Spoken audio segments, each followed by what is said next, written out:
Okay, hi. Welcome. It's me. Did you know?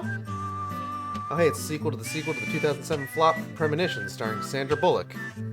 You you nailed it in one. You got it. Hello, Syl. Welcome. Uh, excuse, excuse me. I'm coughing immediately. Hi, and welcome to the Shark Stream. It's me. It's Gage. Can you believe it? You butter believe it. I don't know why I put butter in there. Anyways. Today is going to be our final Deadly Premonition 2 stream. I'm pretty excited about that. This playthrough was one that I was worried about doing.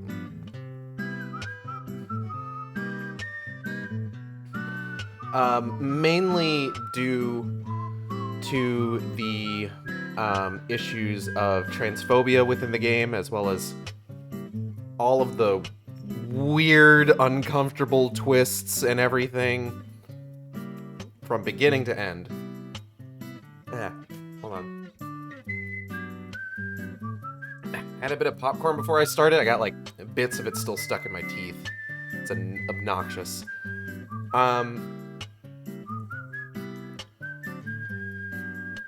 But I definitely feel like running the like having done Deadly Premonition 1 in the past, I feel like buffering between that and this with both D4 and especially the missing certainly helped to, I guess, it was a good sort of like prep process for getting to this game. Just being like, this is the sort of like weird stuff that ends up in like Swery's games. Here's an example of like the kind of like plots that like he is just really good at doing. And also here's the missing, which isn't a mired in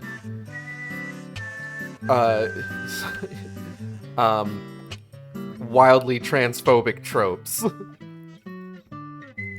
It's only that way if you look at it from a certain angle, and I would argue that you would have to be engaging in very bad faith to look at it from that angle. Personally, I think that. But yeah, this was always one that I kind of, like, not dreaded, but wasn't sure about. Like, I had always wanted to stream this. The second that I heard that it was coming out, and they were just like, oh yeah, by the way, Deadly Premonition 1 is on the Switch now, too. I was just like, okay, I gotta stream Deadly Premonition 1 so that I can go on to stream Deadly Premonition 2. And then just, like, that whole idea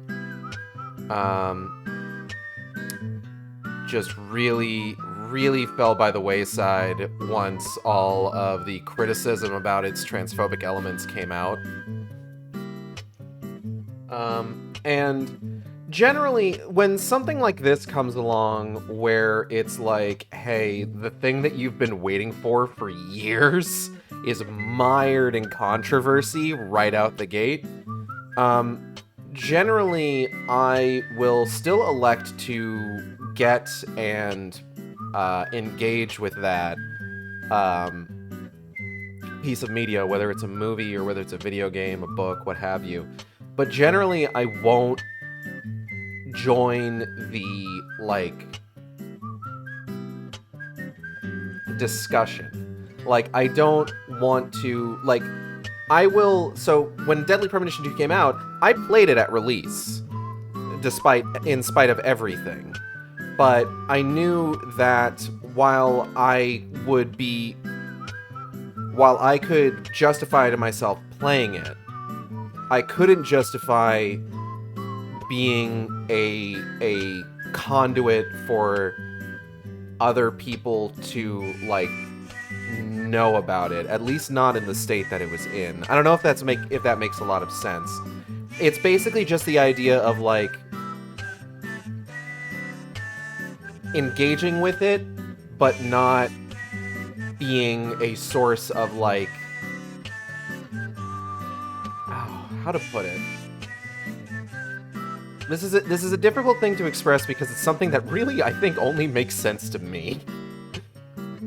I think the way that I've described it before is not being part of the cultural zeitgeist, as it were.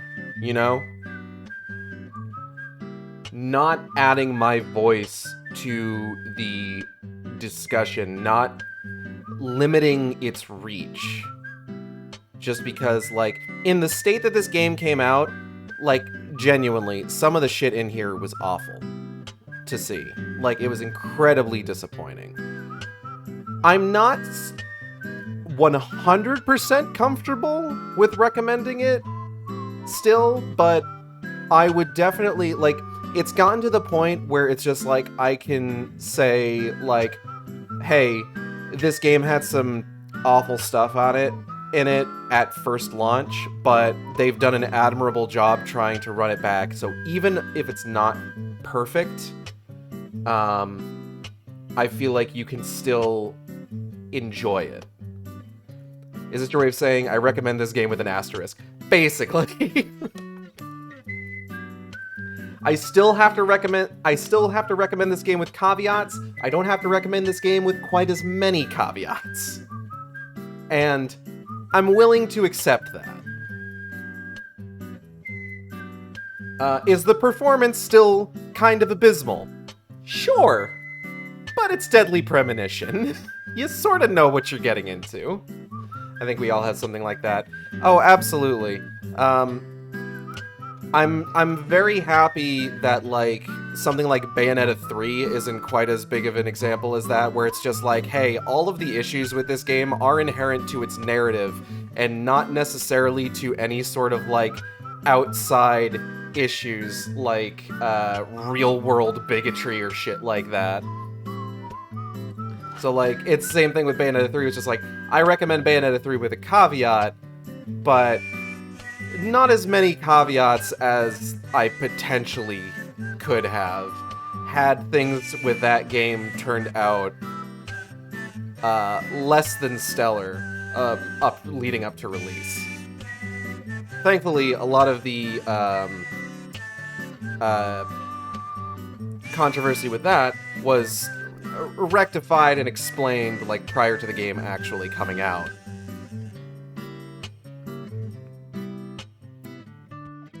But I am glad to have gotten to show this game off. I think the idea of, like, it's kind of one of those things where you see people who try to say, like, oh, bad people don't make good art, and that is incredibly reductive and also, like, prime for exploitation, where it's just like, oh, well, you know, this piece of art is good, so clearly the person who made it must be good, right? Or vice versa. And it's just like, Deadly Premonition 2 isn't perfect. I can see, even with the version of it that got released, I can see what Swery was going for with how he presented, like, certain characters and certain plot lines and things like that. You can see bad people don't make good art, someone who doesn't know furries. Ugh.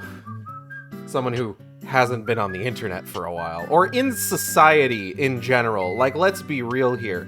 Even before, like, internet and subcultures, there were plenty of absolute shitheads who made things that, like, oh my god.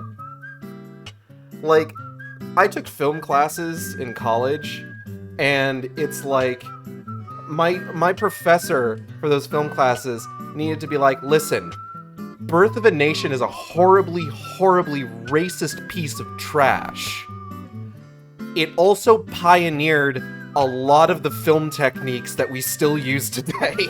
It's just like, unfortunately, yeah. I think, so the funniest thing about that is that the guy who made Birth of a Nation went on to make a movie about people being persecuted, like, throughout history, because he himself thought he was persecuted for having made Birth of a Nation, which is the funniest fucking thing in the world. Like, my guy, you made the racism movie. Like, come on. Hello, King of 46. Welcome to the Shark Stream. I hope you're having a good one. Sorry you came in at a weird moment there.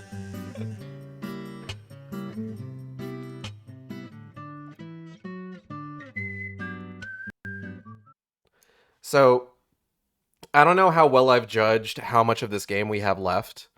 For all I know, we've got like an hour left in this narrative, and we'll end up finishing really quickly. If that happens, I do intend to move on to playing some more, and possibly finishing Resident Evil 4 separate ways. But also, I can recall my initial playthrough of Deadly Premonition 1 all those years ago, where I was just like, I think we're pretty close to the end, and then I streamed for 7 hours. So, these it's a little up in the air with these games. Yeah, the first thing I heard here was recent.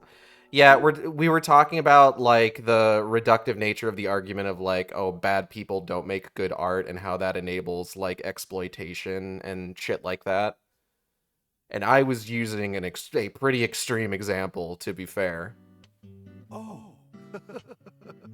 I just love the look of glistening green grass. You know the green I'm talking about. Moist with sprinkler water, reflecting the radiance of the sun. In that regard, Louisiana's grass is in a class of its own. I'm Gage, welcome to my stream. Racism. I'm not the one that's racist, to be fair. Or to be clear, rather. Gazing out from your porch onto the garden you're so proud of. This is the life. Like, you're making it sound like I'm the one being racist. And not that I'm discussing racist media and its impact on, like, film history. He's just talking about grass. I can talk over this, it's fine. It's got a bit of a nerve to it. It doesn't matter how many times you cut it down. It'll always keep coming back and turn your eyes away for a bit. And that's when it'll really sprout up. Up until last week, your garden was perfectly pruned and balanced, symmetrical and pristine. But you wake up the next morning, and you can't even stand to look at what it's become. That's why people work so hard. I like that I was using this for the pre-show. And then I ended the pre-show, started the game up, and now it's just playing again. Understand me, Zach? If you want to stop cutting your grass, you need to either submit to its growth or force it to wither. That's all humans can really do. Hard work never really gets you anywhere in the big picture. Nothing but wasted efforts. I don't think that's true. I feel like I'm coming to the end of the world. Oh, nope, I've stopped. Be honest, Francis Zach Morgan.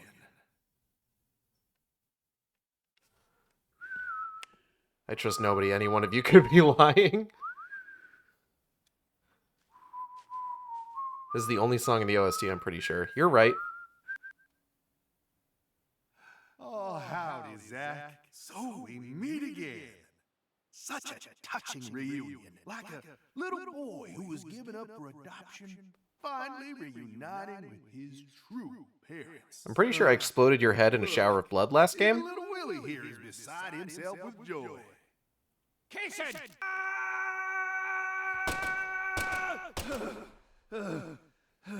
Oh dear. Damn it! I'm gonna kill you! Dalmatians, the most evil breed of dog, as we all know. Did you see how they killed Cruella's mother? I've never actually watched that movie.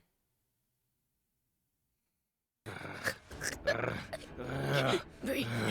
Let me go. Hey, let her go! What the hell's gotten into you?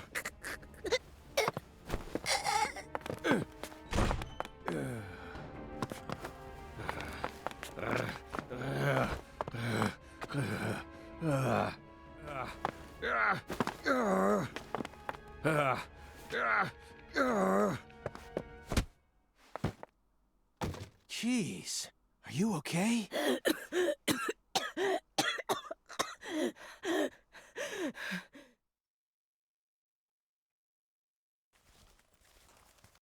Is he insane? A little bit.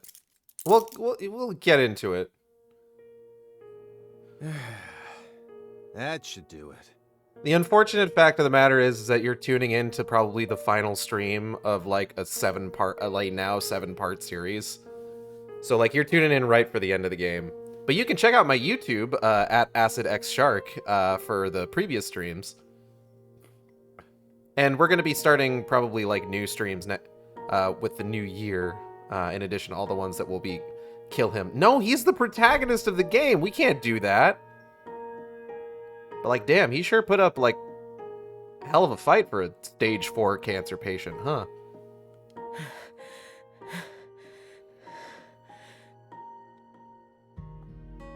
Well, no turning back now. How should we clean this up? I'm searching the room. I tuned in the moment you walked into the shed the last game. That was an introduction. You could say that, yeah.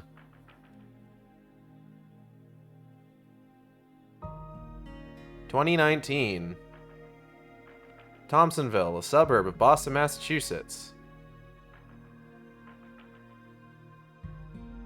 Excellent woodwork in Thompsonville. This room is pure insanity. But I can't let it shake me.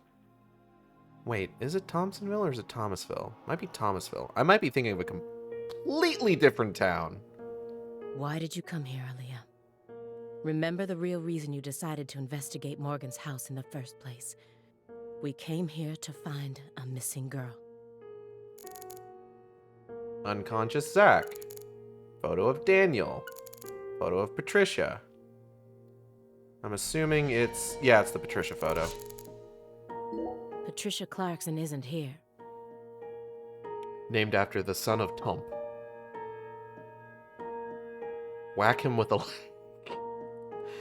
He's barely conscious and handcuffed on the floor. Come on, I think he's gonna be fine. And he's done nothing except narrowly skirt the thin line of legality in all the right ways. He's also, like, high on weed. And, as mentioned previously, stage 4 cancer. He's so abnormal. How can there not be a single shred of evidence against him? For the record, he's not high on stage 4 cancer. He's high as in relation to the stage 4 cancer. Well, don't worry about it. Come on, Agent Jones. I know you're hiding something. What are you talking about? You've been watching him for 4.5 years, haven't you? Can you really stand here and tell me that you never saw a single one of the strange signs I'm picking up on now? What signs? The dismembered mannequin, the weird effigy on the bed, the case board with all the photos. Deadly premonitions. Oh, she said it. Preparations for kidnapping or terrorist activities. Sexual depravity, violent tendencies, self-mutilation. Is that what a deadly premonition is? Or even just contacting a specific person periodically. Nope, nada. He doesn't fit any of that. You think I'd really ignore something that obvious? I may be a schlub, but I'm still an FBI agent. Yeah, at least he admits to being a schlub. Then why didn't you do anything about this room? That's actually a really good question. Or did you merely choose to ignore his abnormal proclivities? You want to know what I did? I did my damn job. End of story.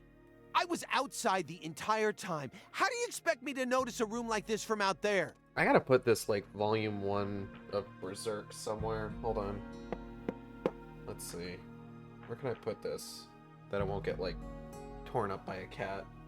I'll put it over here. What is her accent? I don't know. It's as simple as that. Do I look like an accent guy? At least it was, until you dragged me into this whole mess. Don't blame me just because your big investigation ended up leading nowhere. Then tell me the truth. Oh no, actually, I do know that she's from Louisiana. But, she probably grew up somewhere else because her, parents and her parents were killed and her home was destroyed in Hurricane Katrina. After seeing this room, can you really say that man is in his right mind? Yeah, this all seems like the behavior of an incredibly sane person, honestly. He kept this room a total secret from you for over 4.5 years. I don't understand why you think this is weird. This isn't weird, you're weird. No normal human is capable of such a feat. Mmm. Only a true genius.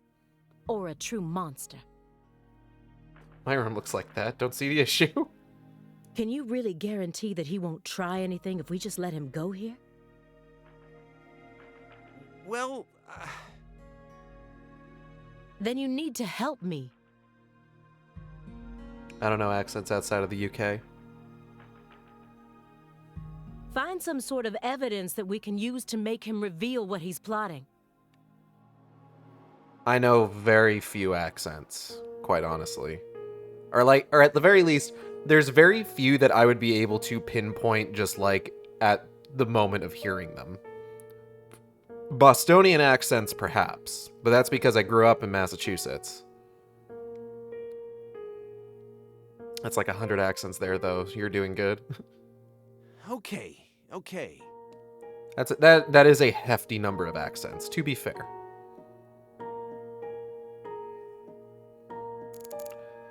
Photo of Daniel. Daniel Clarkson. Oh, thank God, he's still alive. The file said his only real talent was his ability to pick up women. But when I spoke with him in the warehouse, he seemed dignified, like a truly accomplished man. Oh, I'm glad to hear that. Sounds like he really turned his life around. Marrying into the Clarkson family must have put him through a lot. Yeah, you know, also probably the murders. Why do you think Jethro here survived? Why? I mean, doesn't he look like the kind of guy who'd die first in a horror movie? Simon's got a point. He married into the Clarkson family. He didn't possess Clarkson blood, so he had nothing to do with Helena Doman's plan. The blood purge thing? But if that was all there was to it, then Helena Doman wouldn't have killed anyone but Clarksons, right? I come from a land down under of one singular accent. I wouldn't sell yourselves short. Yet a ton of the Clarkson gang members died, along with Sheriff Woods. I mean, to be fair, a lot of the Clarkson gang members were in the room when Lena set the bomb off. Also, she shot them. That's important, too. Doesn't add up. She did whatever it took to achieve her goals. She'd kill if the plan required it. But killing people outside of the Clarkson family was never a priority. Her ultimate goal was to cut off the Clarkson bloodline. Maybe he was always meant to be an assistant to the goddess of fertility. What, like a servant? I always like I remember, what's the fucking movie where it's just like the main dude is like a guy who can tell where somebody's from, like right down to like the street just by hearing their accent. He was the kind of What is person that, My who Fair was Lady? most in his element when he had someone to serve. Even afterwards, He let Patricia take over the estate, while he became her assistant. As soon as he settled into his role, the townspeople started to respect him. Everyone hated him before that. Now they practically revere him, and he's even earned himself a nickname. Ah, jeez. King of 46, thank you for the follow. I think that's going to bring it. Let me hold up, because we're actually working on getting up to 350 follows before the new year. And if we do, then I'm going to do a full playthrough of Silent Hill Homecoming from beginning to end on New Year's Day. My Fair Lady, if you're thinking the guy who gentrifies a woman. That's the one! So that's actually going to bring us up to 348, which means we only need 2 more follows. I think today is the last stream before then, so I'm hoping to either hit that today or maybe with some advertising hit that over the weekend. But we're really close. So you think his life played out exactly the way Professor R planned it to go? Yes. Talk about tragic.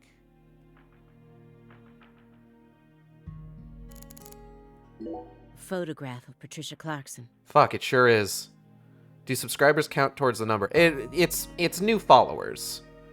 If you want to subscribe, I won't say no, because, you know, that puts money in my pocket. I thought she was imprisoned right here in this Make an room. alternative account.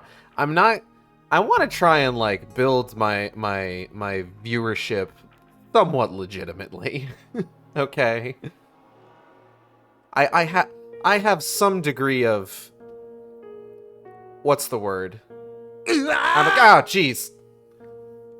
Thank you for the subscription. I have some degree of a pride, I think. Is that the word I'm looking for? Integrity? Integrity. Integrity is the word I'm looking for. But there was no one here. Where could she be then? Somewhere else. I was so positive, but she isn't here. There is something about this room, though. Just one thing? I'll make more King ofs. If my next 2 follows are from King of 47 and King of 48, well, I mean, I'll be grateful that you're doing what you can to get me up to my goal, but you don't have to do that. I do, like I said, I would like to be be a streamer of integrity. Bezobucks count as 3 followers. Agent Jones, what do you think? Me? I'm not as smart as you. Why are you even asking me? Are you hiding something?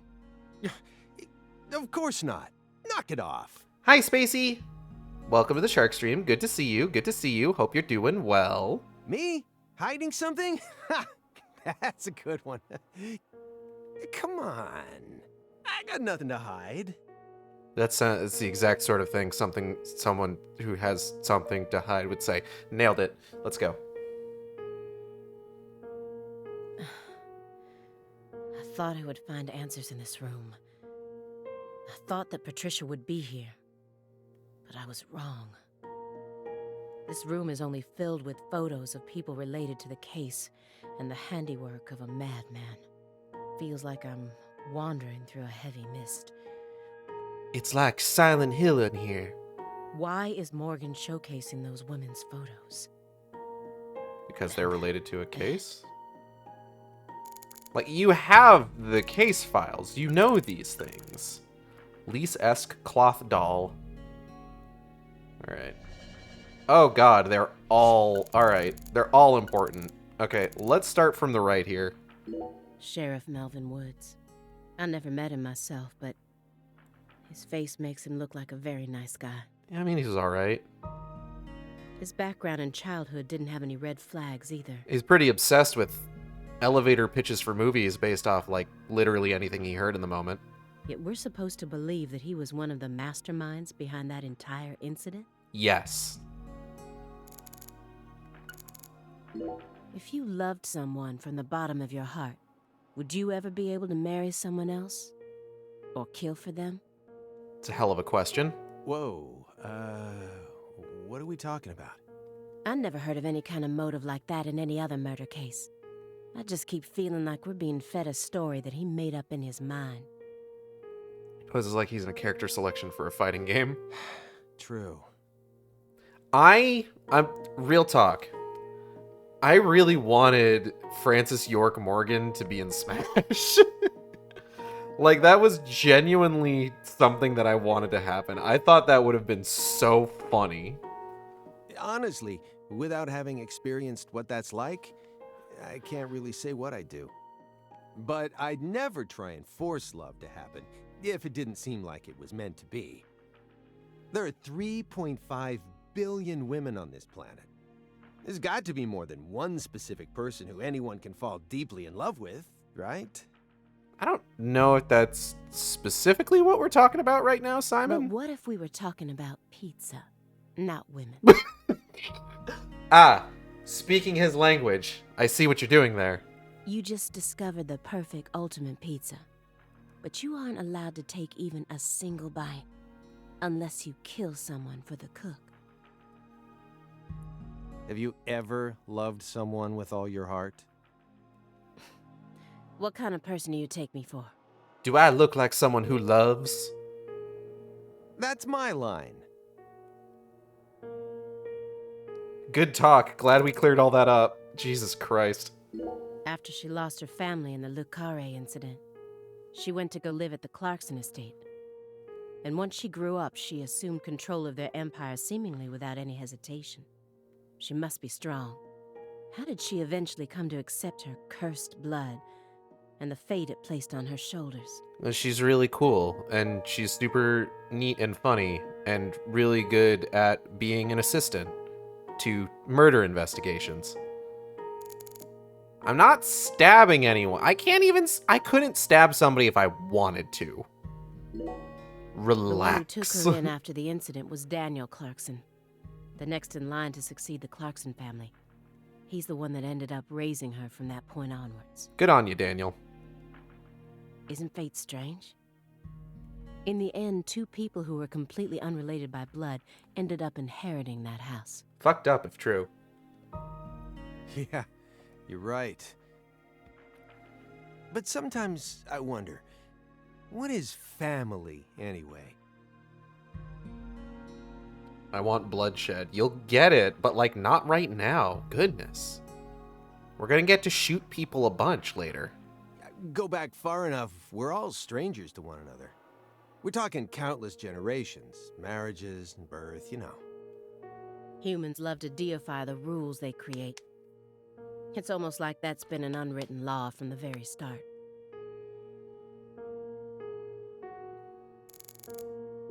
Is this supposed to be the altar from the site where Lise Clarkson's body was found? No, I think it's supposed to be a bunch of clothes stuffed with other clothes, and then a photo taped on a straw head. Why would he want to replicate that inside of his own home? I don't know. Don't fucking ask you what you do in your free time. There's no way this man is sane. I mean, okay, you got me there.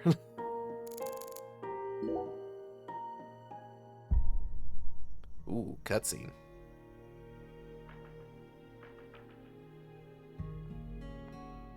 If you want a blood shed, erect your own. Why did Lise have to die first?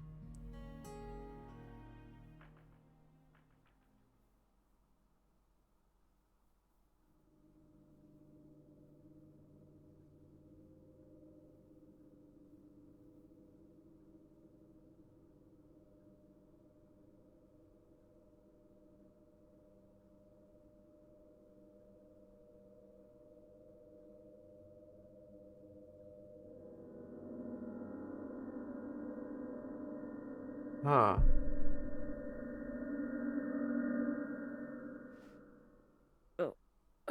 What is this?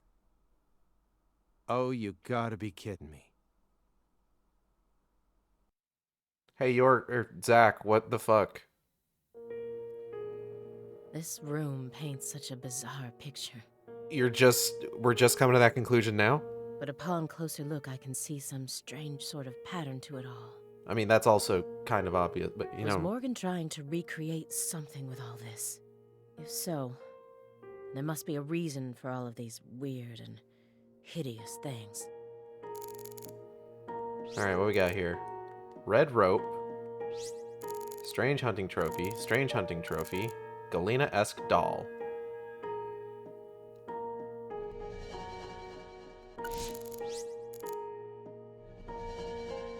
Okay. So this is the only thing that's not highlighted. A woman so beautiful she felt like she could make it as an actress in Hollywood. And this is how she ended up.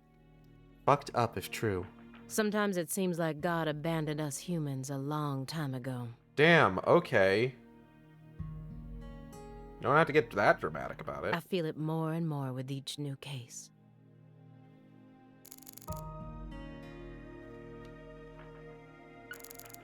Galena Clarkson went to California to become an actress. But things never took off for her, so she eventually returned home. Then she murdered her own daughter and ended up like this. Where did she go wrong? She did manage to appear in a few movies, right? Is that relevant?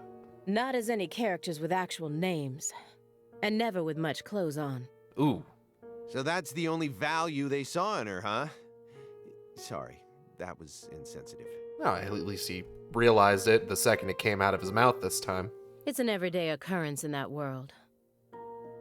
She was also bullied a lot. Bullied? How? They'd cut up her costumes, her scripts, and even her own clothes. Everywhere she went.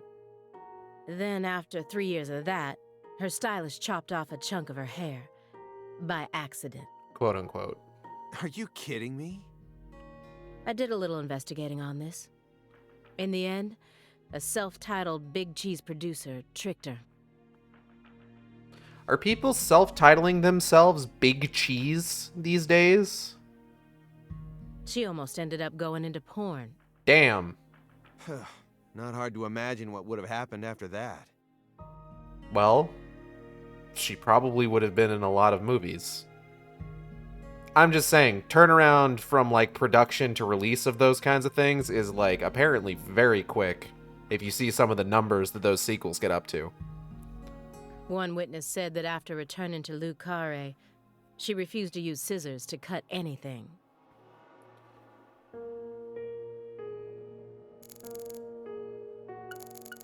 Whoa. Photo of Daniel again? Yeah.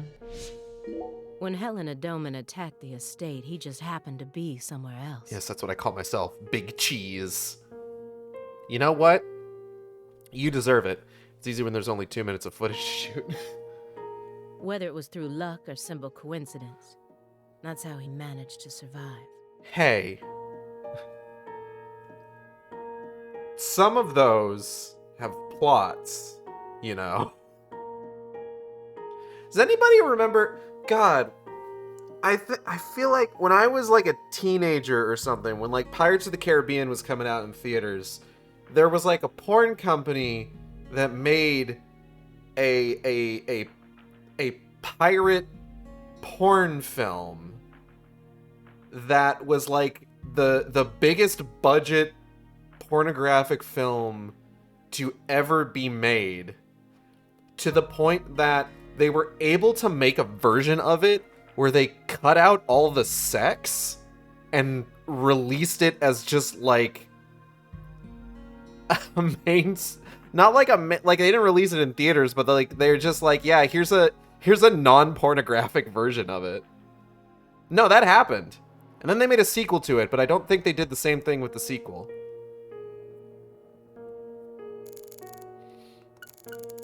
When Helena Doman returned home, someone must have let her inside.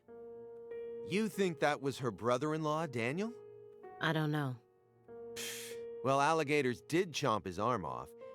He probably had it in for old man PJ too. But, you know, I don't think he had anything to do with this. Why not? You're making it out to be more complicated than it really is.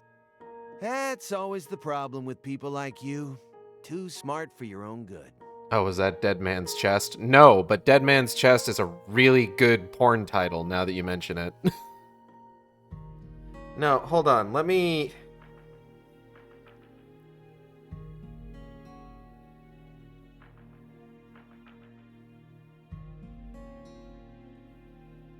Okay, hold on. It was just called Pirates, also known as Pirates XXX. It's a 2005 American pornographic action-adventure film.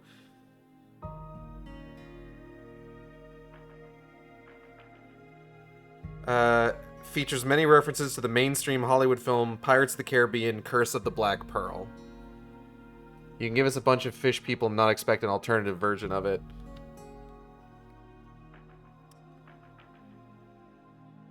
There was a sequel called Pirates 2: Stagnetti's Revenge.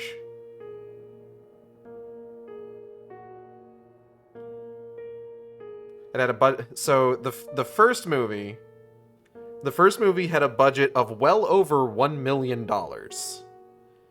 And the sequel is the most expensive porn film ever produced because it had a budget of $8 million.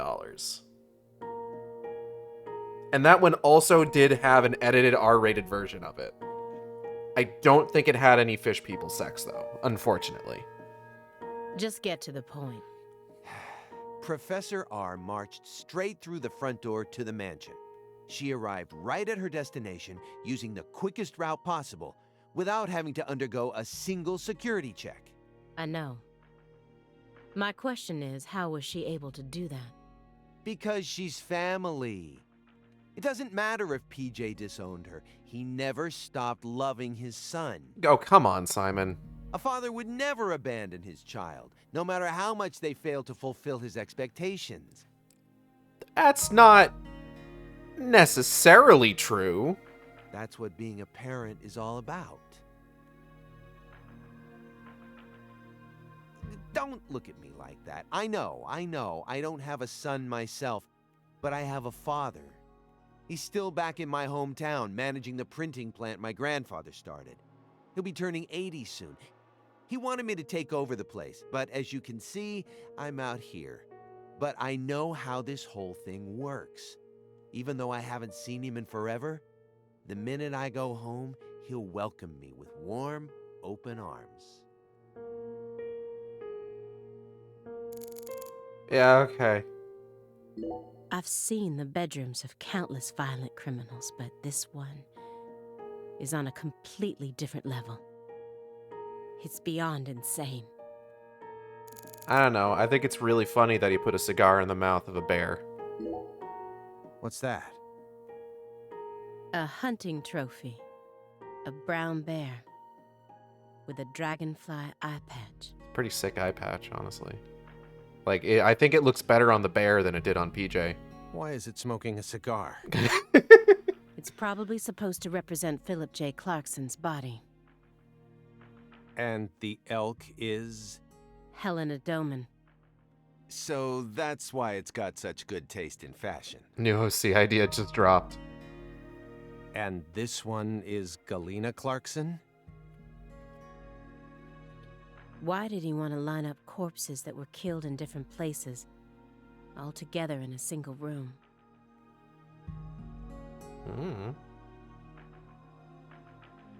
Red seeds?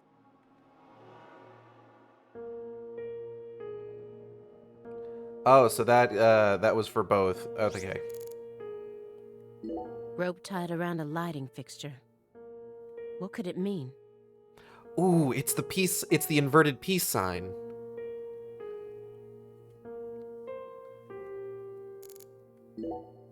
You sure it's okay to press that?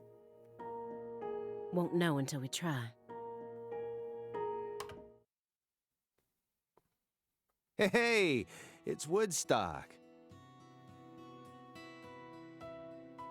Look, a peace sign. Love and peace, man. That's not okay. Even I can figure out what this is from. It's Jimi Hendrix, Janis Joplin, Grateful Dead, and Led Zeppelin.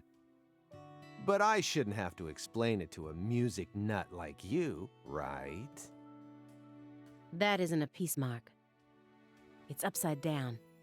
You don't need to be a music nut to see that. Who says that's the top part? If you're looking from Lisa's head, this is the top part, making it a big, fat peace mark. But you're not looking from Lisa's head because of how everything's arranged. No, This is the ground. Where's your proof? The red seeds. Seeds go in the ground, right? That, okay. You know, not how I would have figured it out, but sure. That makes this wall the bottom. Lisa's head is clearly at the top. Period. Oh god, he sounds like he knows... He sounds like he knows she's wearing a Led Zeppelin shirt without knowing a single song. Also, Agent Jones. Led Zeppelin never played at Woodstock. Ooh! Fucking get his ass. I regret He's Googling it. representing a human with a hunting trophy made from an animal. Did you Google the Pirates porn film? I feel like I'm looking at a piece of modern art done in really bad taste. A peace sign, like Led Zeppelin. You know their songs, right? Why don't you name a song? Yeah, I know plenty of Led Zeppelin. Hold on. Okay, Google. Songs by Led Zeppelin.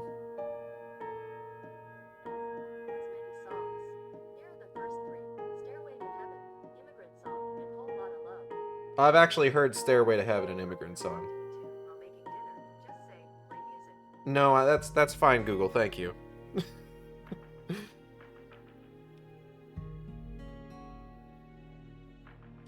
I remember... So, do you remember how, like... I believe their most famous song is... One! So, do you remember, like, how, like... One of the many, many satanic panics over time was that, like, oh, there's satanic messages in Led Zeppelin's song Stairway to Heaven. Have you ever actually heard the quote-unquote satanic messages in Stairway to Heaven? Like, here's the thing. The passage of Stairway to Heaven is supposedly a satanic message if you play it backwards. It doesn't make any fucking sense front ways or back ways, honestly, if we're being realistic here. Like, I've listened to that song and, like, yeah, the part of it they're talking about doesn't make any sense the way that it's written. The reverse of it also doesn't make any fucking sense. Like, why the fuck does Satan have a tool shed? It's Led Zeppelin. None of it makes sense. Fair enough. But that part in Thor Ragnarok with Immigrant Song was pretty cool. Alright, what we got around here? Photo of Daniel. Greenvale case files. Ooh, we get to look at the Greenvale case files. Okay. I really want to look at the Greenvale case files. He was going back over the Le Carre case together with the Greenvale case. Just as I thought, these two cases are connected. I really want to play Deadly Premonition 1 again. I might do that at some point, but I might get new art for it first. Who is the Breeze? Why do they call him that? Why is he blowing down the road? No one has enough coke to figure that out. But in a different way from what I originally thought. My favorite, like, piece of rock and roll trivia is that the phrase Inagata Davida is just pure nonsense, and he was trying to say in the Garden of Eden. I think that's really funny. Anagram. Which Coke? The vanilla Coke. The first victim of the Greenvale case. Her body was found hanging from a tree, like a goddess being worshipped in a sanctuary. Meanwhile, Lise Clarkson was found on the bank of a river in an area that had been fashioned into an altar. Fucked up. I'm disappointed Iron Butterfly has no connection to Pearl Jam just for that fact. The person who gruesomely ended the life of that young woman must be brought to justice. I completely agree. They both still had their whole lives ahead of them. The Le Carre case and the Greenvale case. Oh, yeah. The Greenvale case is probably weird enough that it's probably considered unsolved, huh? I love vanilla Coke. Vanilla Coke's one of the few kinds of Coke that, like, I actually think is pretty good. I'm not really much of a cola guy, personally. Like, I'm far more likely to go for, like, a Dr. Pepper or a Pibb Extra, or maybe, like, a lemon lime or a citrus soda. According to my investigation, the one key that links both cases is Francis Zach Morgan. But, like, Vanilla Coke's pretty good. But if we look at the cases from his point of view, we see one more connection. The red seeds are also present in both cases. I believed that he was the one who brought them to both towns. But maybe... Ooh, doubting yourself, Aaliyah? No. Never mind. Oh, almost. She almost got it, guys. Photo of He Daniel, took in the daughter again. of the man who murdered his beloved wife and daughter. We just can't stop fucking talking about Daniel Clarkson, I guess. That's quite the feat.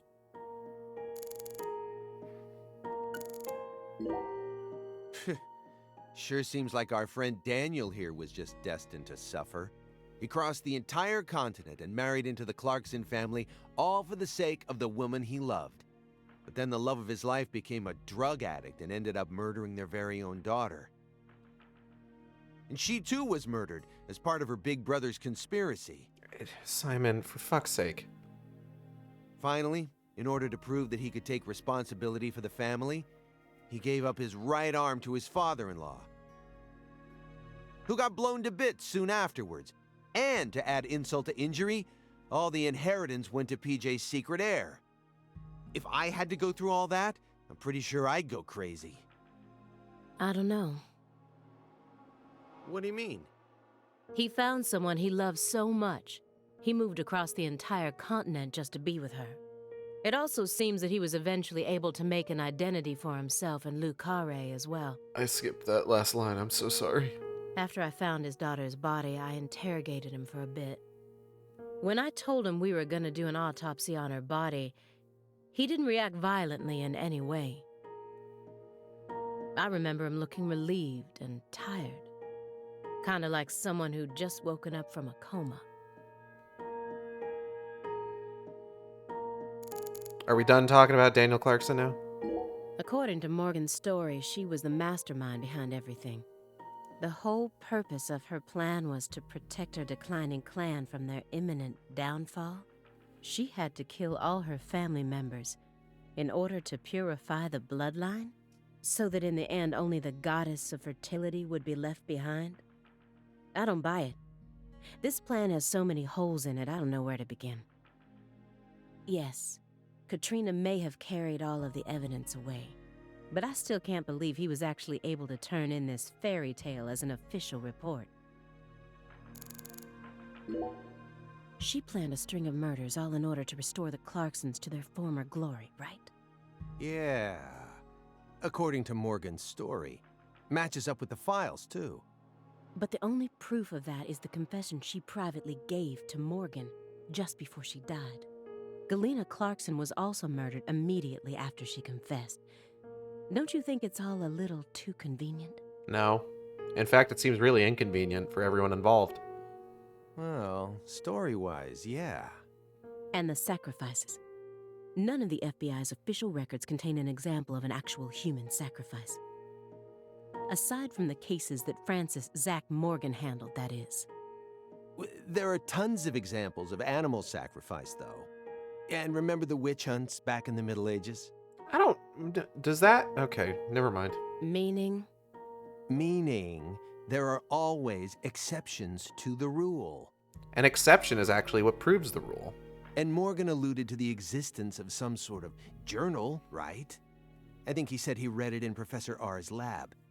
If we could find that, maybe this would all become easier to swallow.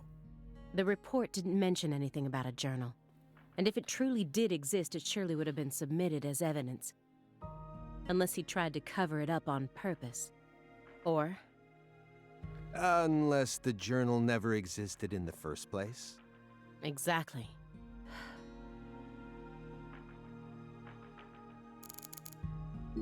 Philip J. Clarkson, the central figure behind the Clarksons' rise to power.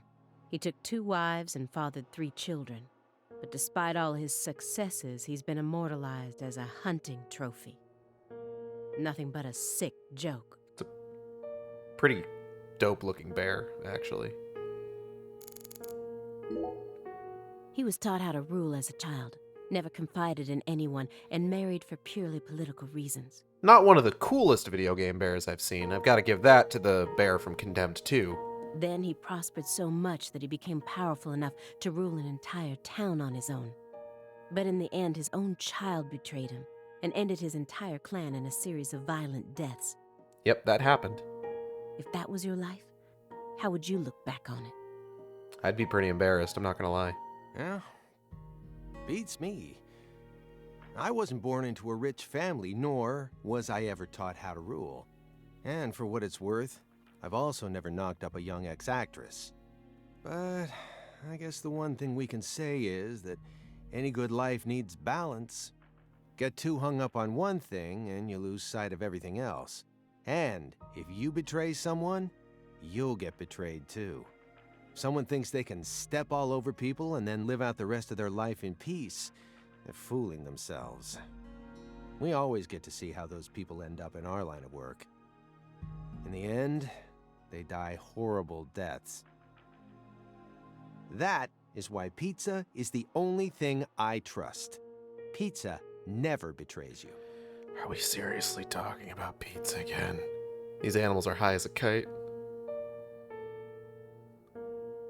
This case took place in Lucare and centered around the Clarksons. I like that Aaliyah didn't even have a fucking comment about the goddamn pizza bullshit. It's just like, sure, man. Like, to be fair, she did bring up the pizza thing first in this scenario when she was talking about, like, imagine if you saw the most beautiful pizza in the world, but you had to kill someone for the cook before you could take a bite. So, like, she really can't complain in this case.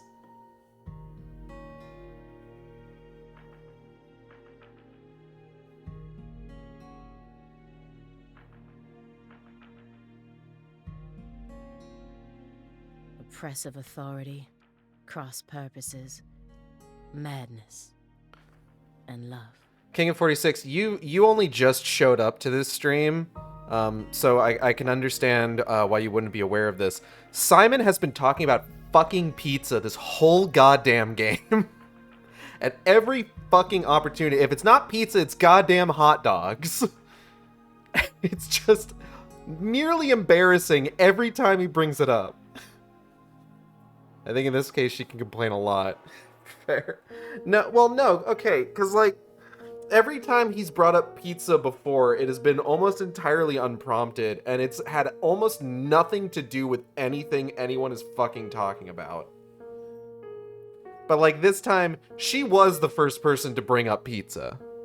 So, like, I don't think she can complain about him bringing it up in this case. It's just like, you kind of opened the floodgates for that one. But Katrina took the truth along with many innocent lives and buried it all at the bottom of the swamp. But there's one truth that can never be washed away. What's that?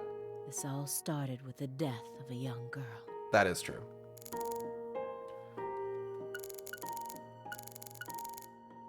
Alright, I don't have any more intuition left. I think she's the biggest mystery out of all the people involved with the Lucare case. I would actually have bloodshed in this game. There was plenty of it. There was one stream where we had to, like, kill a bunch of bees, and then a bunch of dogs, and then a bunch of alligators, and we've been shooting weird jester-like creatures. How could she agree to kill her own daughter, then herself? Pizza is his special interest. Let him enjoy it. It's hard to imagine ever being okay with that, no matter how depressed I became. Simon Jones sucks. And I will dunk at him, dunk on him at every opportunity. The whole blood purge story. There's no way anyone in their right mind would ever believe that. Maybe she wasn't in her right mind. You got a point. No matter how badly all the bullying must have broken her heart, I just find it too hard to believe. Don't you?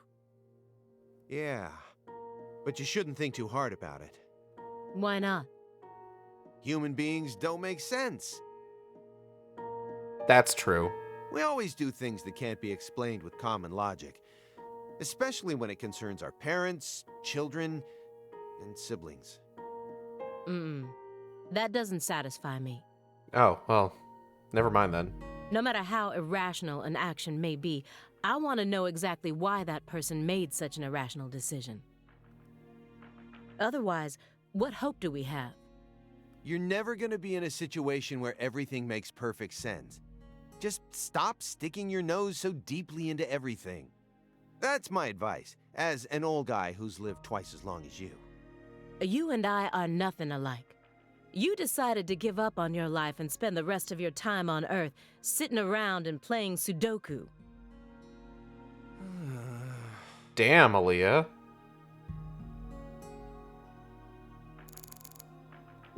The 16-year-old girl who was murdered in Lucare in 2005. Not the dogs, even though I am a cat person. I wasn't prepared for that truth. Damn. After that, she remained frozen for 14 years, waiting for someone to discover her. I'm one to, like, dunk on Simon at every chance I get, but, like, wow, she really went for the fucking jugular with that one. I was the one who found her, which means I have a duty to lay her soul to rest. Yeah, right. Everyone thinks that the principal thing to the tree is the fruit, but in point of fact, the principal thing to it is the seed. Is that Nietzsche? Now I know why Lise Clarkson was murdered first. Lisa's death was Professor R having second thoughts. According to Morgan, her plan was to perform parricide and filicide, then commit suicide. Those were the 3 deaths necessary to complete the ritual, remember? Is that a coconut? No, I think it's like a wool knit hat that's been, like, kind of sealed at the end, at the bottom there. I think. Which means she technically could have killed Patricia first. That would have been the best way to delay any interference from the Clarksons themselves. The reason she didn't kill Patricia first is because Lena was actually following a different plan inside her own mind. Or perhaps she merely changed her plan as she followed through with it. At some point, new emotions started to take root within her. She had second thoughts about something. And in order to shake those off, she used Galena to kill Lise first. In order to cut off any possible escape. But that only made her plan move ahead quicker than she could have ever imagined. Which forced her to rush right up to the end with those misgivings always in the back of her mind. I'm shook. Huh? Wait, hold on. Yeah, you lost me. What are you talking about? In other words, at some point, Helena Doman decided that she wanted to make Patricia the next heir. The blood purge wasn't for the goddess of fertility. It was for their daughter, Patricia. Wait, are you saying Helena knew from the start that Sheriff Woods would die with Candy? Hell, oh. That's the only explanation I can think of. Huh. Remember, this is only assuming that everything Morgan told us was true. Until I can trust that man, this is all nothing more than conjecture. Hello, Lucas. Considering how insane this all is, it sounds perfectly believable to me.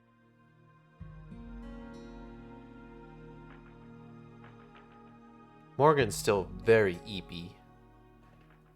So eepy. Morgan, take a nap. What's going on in there?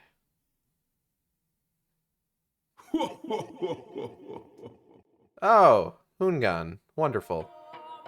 How you doing, big guy? Francis Zach Morgan. Remember me?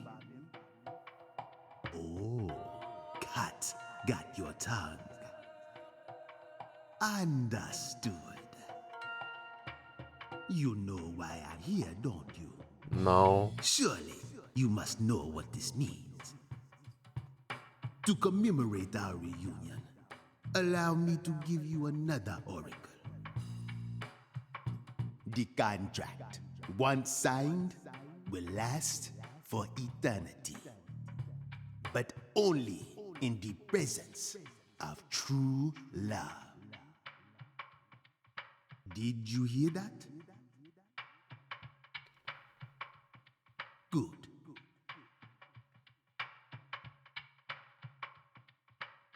It's been a while since I felt this. You know, there's hardly anyone in this era who can see me like you can. And they've been dropping like flies since you first came to see me.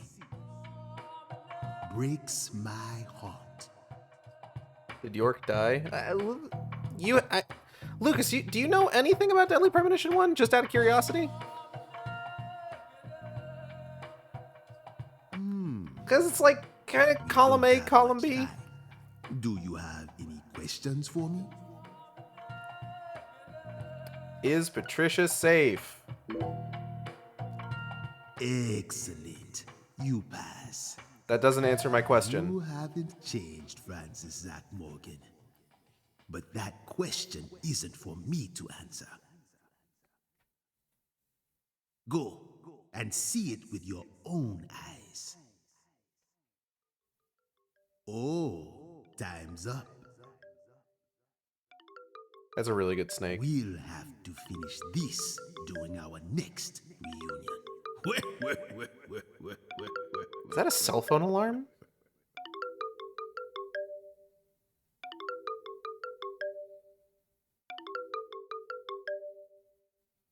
Oh, it is. Oh, this is bad. Yeah? Failed to apprehend target. Target escaped with hostage. Whereabouts unknown. Agent Jones.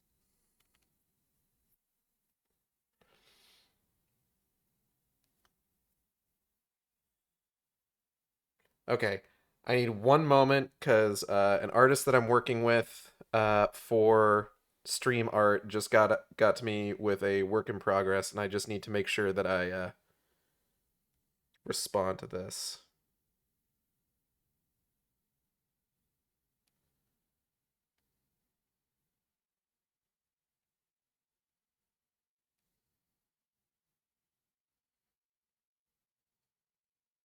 Oh, wait, what the fuck was that? The fairy! Zach's fairy! Is it amazing? It's amazing, right? Oh, it looks really fucking good.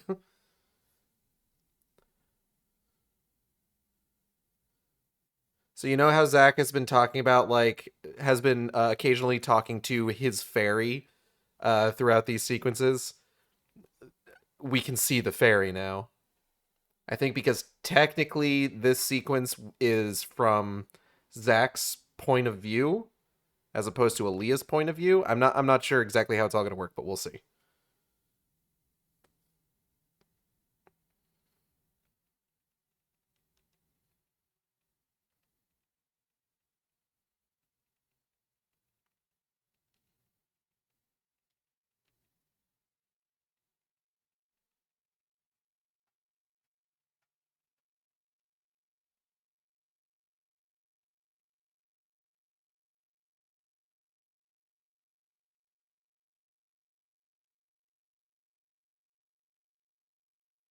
Okay. I made a snake. You did! That's a very good snake, King of 46.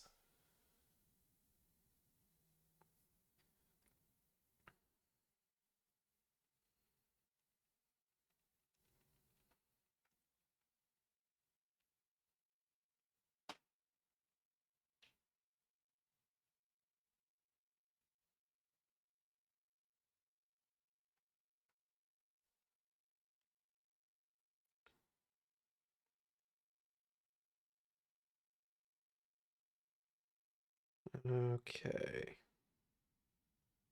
Sorry, I'll be ready in just a moment.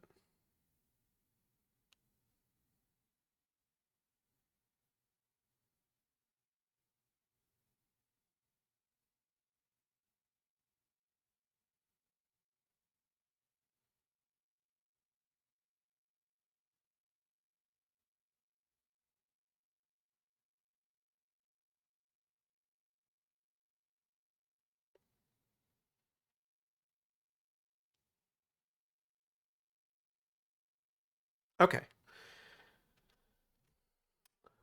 Another one. Me too. That looks like a macaroni noodle. That is in fact a macaroni noodle that you've presented to the class, Sil.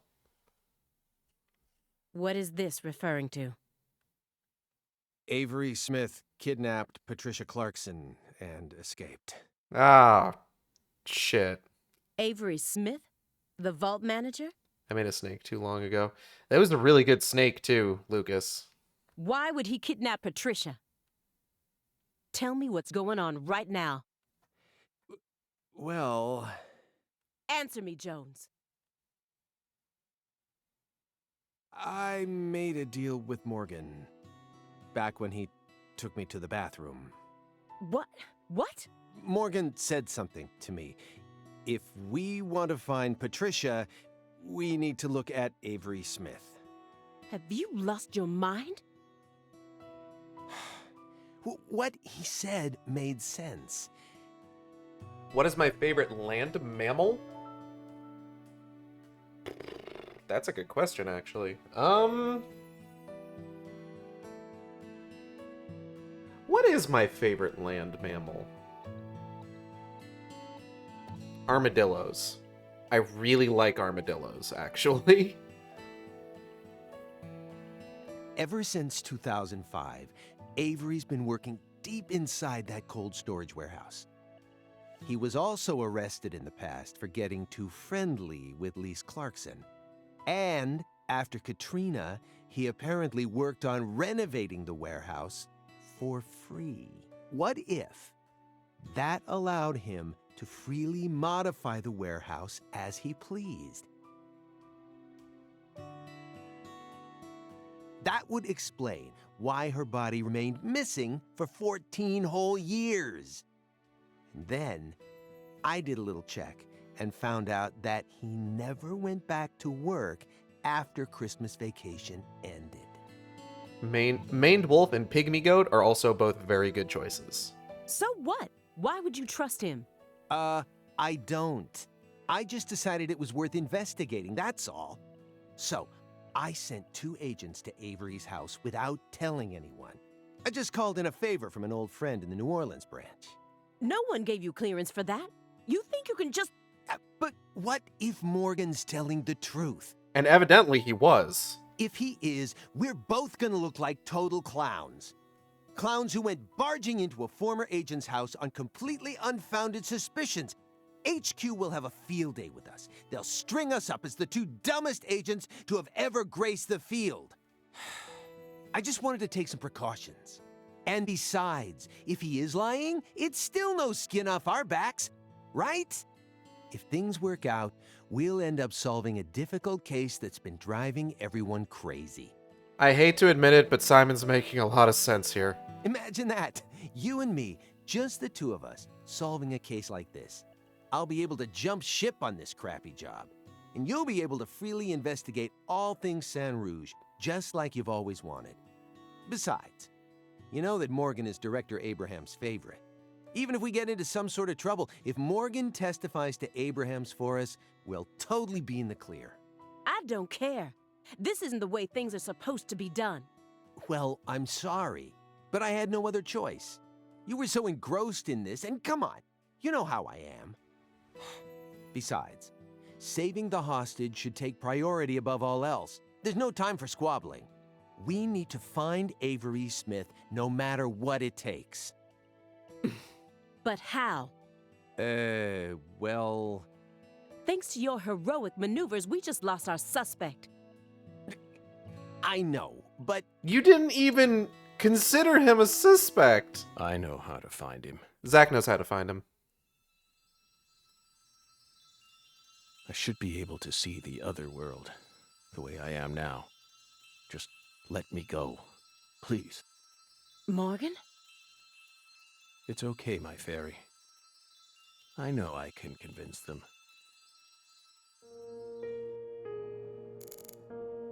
Frantic Simon. Poised Aaliyah. Budding rat corpse. Definitely not the best thing for them to see right now. You think so? If I saw that during an investigation, I wouldn't be able to stay calm and listen to someone either. I found the first one last autumn. A dead rat with a bud coming up out of its stomach, just like this one. Favorite aquatic mammal. Aquatic. Um.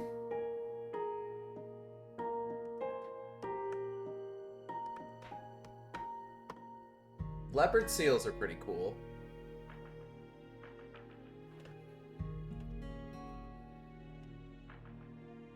I think seals are. Oh, you know what else? Beluga whales.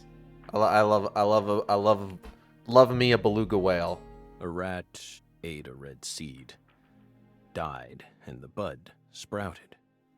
Honestly, it shocked me. Up until this point, I'd only ever seen red seeds, saplings, and big trees. Orcas are also pretty good. So I decided to grow one of my own. What are you talking about? I needed to solve the mystery of the red trees. Why do they exist? But all of my sprouts died without ever growing the tiniest bit. Forget about a big tree. I couldn't even grow a single sapling. So you kept experimenting. 2 days after the seed enters a rat, it takes the rat's life. Someone is knocking at my door. What's up? Hey. How are you? What you got there? What kind of food is it? Pork tenderloin and Salisbury steak. Oh fuck. All right. So to actually answer your question, I'm okay. That's good. You? I'm doing all right. Okay. Closing in on the end of the game. Was it a bad time? Oh no, not really. Okay. It's actually a really good time. I have a lot of time to stop between dialogue lines. Is it voiced? Yeah. Okay. I was worried about you reading. There's certain things that I do have to read occasionally, but most of the main stuff is voiced. Yeah. Your children. Very cute. They are adorable. Raggy Mitty. They're not even paying attention. Also, the sides are mashed potatoes and corn and peas. Sick. Thank you. And a roll. And buttercup. Alright. Thank you. Committing minor ethical crimes in the name of science. Is that a fairy? Yeah, it's a fairy. Of course it's a fairy. He's been talking to it the whole game, Cal. Come on. Haven't you been paying attention? Ooh. This looks good. Hold on. I'm gonna eat some of this. Gage, you have to understand. Do I? Are you sure it is I who must understand?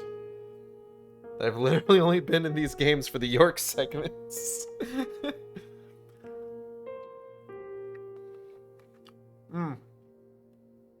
Skill issue.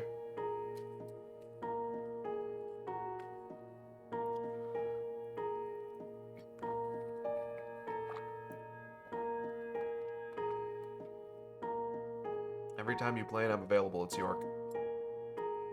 Skill issue.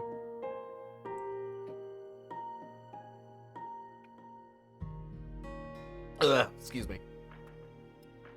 On the third day, a bud sprouts up, then grows to that size after 5 more.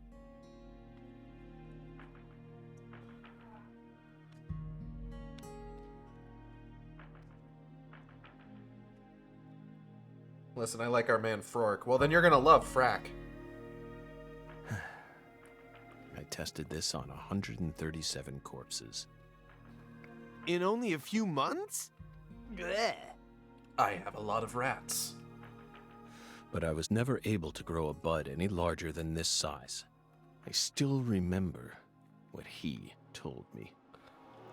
Apparently, there's a special trick to making these grow.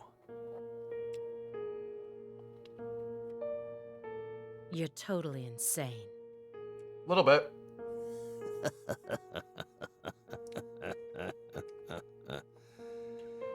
Maybe. Where do you get 137 rats in 2 months? We live in New York. Okay, fair point. Oh, incorrect. They live in Boston. Which, I mean, having been in Boston, it's still a big city. So, like, the point still stands.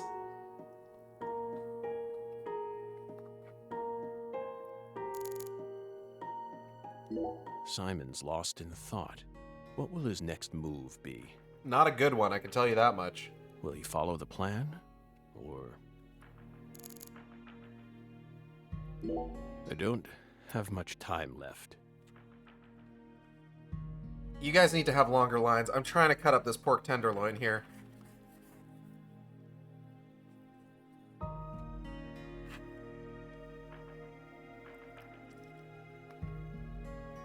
I'm pretty sure that's why I can see the other world now.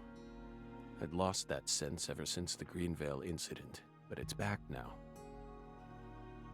Please, will you just trust me? Come on, Simon. You'll trust me, won't you? What? No, Agent Jones. Remember the warning I gave you at the very beginning? Keep telling you guys, have longer lines.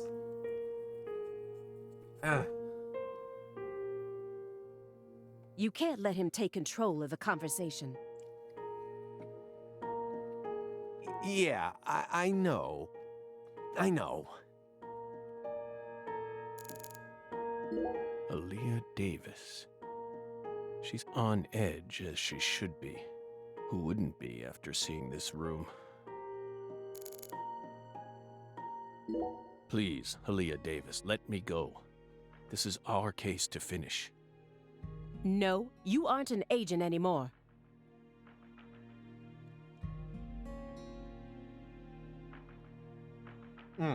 Okay. But you don't know how to find him. That's true. Neither of you ever could. Oh, I'll find him. I swear on my pride as an active agent that I won't give up until I do. That won't get you anywhere. It's beyond you. Shut up! You think we can't find him, but you can. Yes. Just how stupid do you think we are?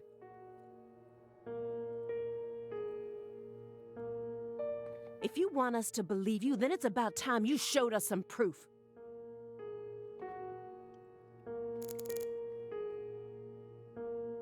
Okay. Helena Doman, aka Professor R. Her complicated life only added more complications to the Lucare case. She's the one who gave the red tree a chance to take root inside her. A strange man was stalking Lise, and Patricia resembled Lise so much that I once confused them for a moment, meaning it would be no surprise if the same man went after Patricia. Why didn't I think of that until now?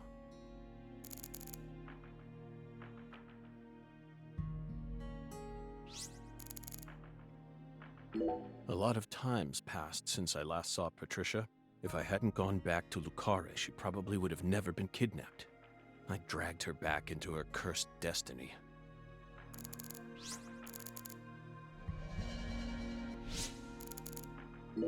Hey, Belle. Your hypothesis was pretty much on the mark. Last week, I went back to Lucare. Then I bought a used car and got on a train in Trenton. Wow. I got hiccups. Hold up. Oh, God. But Excuse me. not for the reason you think. I wasn't stalking Patricia. And I'd never try to kidnap her. Then why would you go there? Why would you risk so much, especially since you knew that you were under surveillance? Because, once again, I'm chasing Sang Rouge. Sang Rouge? Even after I quit the FBI, I continued to study the red trees on my own. And now, I've come to the conclusion that those red seeds and Sang Rouge both come from the same roots. Alright, I need 1 second. I gotta find something to wipe this fork down with. So, I gotta use something for my Boudreaux Scotch pudding.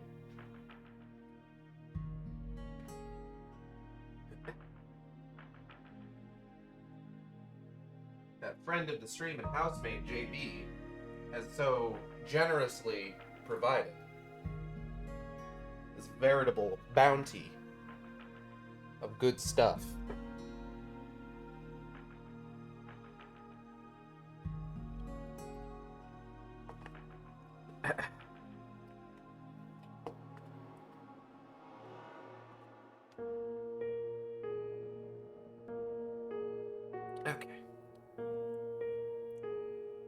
I also found proof that someone's inherited the original recipe.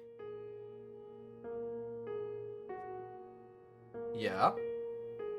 That's why I flew to Lucare, to confirm my suspicions. But I was more powerless than I ever could have imagined. I couldn't move like I used to. No badge, no gun. Not to mention the cancer. So, after wandering aimlessly around town, I swallowed down my torment and my weakness and left. You expect me to believe that? I know you've got it in you. What's that supposed to mean? You found Lise Clarkson's body. The one thing I never did. And only a few days after discovering the body, you came to visit me. No non-lethal explosive rubber bullets. You should be fully capable of discerning that what I'm telling you is the truth. Talking much about oneself can also be a means to conceal oneself. You can't trick me. Damn, alright.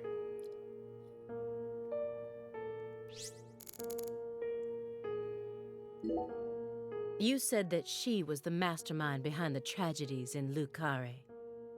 That her convictions about the Clarkson bloodline are what started it all. Yes, that's right. She instigated her younger sister into killing her own niece. Then she committed suicide immediately after killing her father, hoping that Sheriff Woods would be able to complete her plan. God forbid women do anything. How could one call such an unpredictable series of events a plan? And as we saw, Sheriff Woods chose a fate that was completely different from what she envisioned.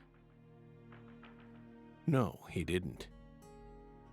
In the end, things went exactly as she planned. What do you mean? At a certain point, she realized that her plan was wrong. So, she tried to adjust things, using me as a pawn. But then, the unexpected happened. She and I both underestimated what Avery was capable of. That's why I'm here right now trying to convince you. In order to save Patricia's life. So the big guy was the culprit all along? Hard to imagine.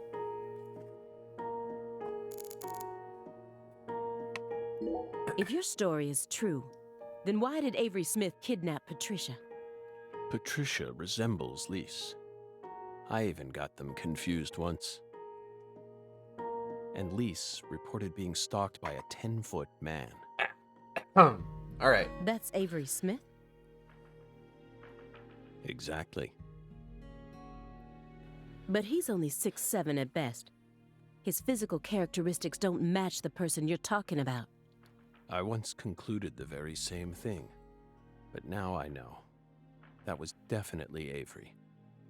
He protected Lisa's body for the past 14 years. Hell of a thing for the game to be like, hey, here's this guy that's like maybe the dude who did it. And then be like, actually, no, he had nothing to do with it. And then way later into the story be like, actually. Until you discovered his sleeping beauty. I might burp again. Hold on. So after losing Lisa's body, Excuse me. you kidnapped Patricia as a replacement? That's ridiculous. Is that really what you think happened? That is pretty ridiculous, to be fair. Even if Avery did possess that sort of mentality, it doesn't make sense. If Lise was really that important to him, he would have tried to steal her back. Not now, maybe, but certainly after she was buried. Would you be able to go on worshipping a goddess who had been defiled by so many hands? That ice was a barrier, a shield that separated the divine from our world.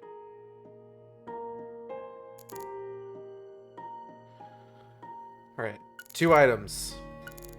Or, nope, 3. Hold up. The man who built up the Clarkson Empire. I'm assuming the Sang Rouge wrapper is what's going to progress the story. He must have been able to withstand unfathomable pressure and accusations while constantly spilling human blood. The more I learned about him, the more I felt like he was completely beyond my reach. He possessed an impeccable mind. I can still remember that even now. When I first met P.J. Clarkson, how did I feel? I just thought, oh, so this is what it feels like to be in the presence of a truly powerful person. I guess. He had a very unique aura, as if he had surpassed the realm of good and evil.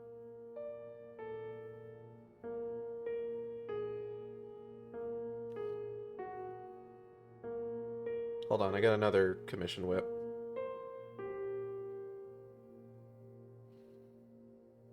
It's the kind of feeling you get when you come face to face with a legendary actor or an influential politician. So I was also able to sense the deep darkness that trailed behind him. I love, like, okay, I know we're fucking barreling towards the end of Deadly Premonition 2 right now. I gotta talk about something. I fucking love getting commission whips. Like, or just like work in progress on like any art for me. Like, I just love it, you know? It's probably one of the best parts of like getting art is seeing like all of the steps taken to get to the final product. It's that instant ayo. Oh, dude, I love comm whips. They are a joy that can't be explained. Like me, I love the process, you know? I love seeing it at its most like raw base form and then just seeing everything come together with every step after that. It's like fucking magic to me. You know? And it's such like a testament to like the work and the skill of the artist watching that like process unfold. And it's by far, like I said, one of the best parts about getting art from someone, you know? Like when they deign to share that process with you. It's so fucking cool. Anyways, let's talk about this bear head. The brighter the light, the darker the shadow. Excuse me. The more he shined, the more the people around him had to squint to shut out the light. Is this why Daniel Clarkson is positioned to make it look like he's trying to block his eyes from PJ? The heat was just so intense that it forced people to shut up their hearts in order to keep from burning up. But Patricia was different. She greeted travelers with a warm embrace, like the real sun. I'm going to save her, even if I need to walk through a bullet to get there. Well, let's maybe not walk through a bullet to get there.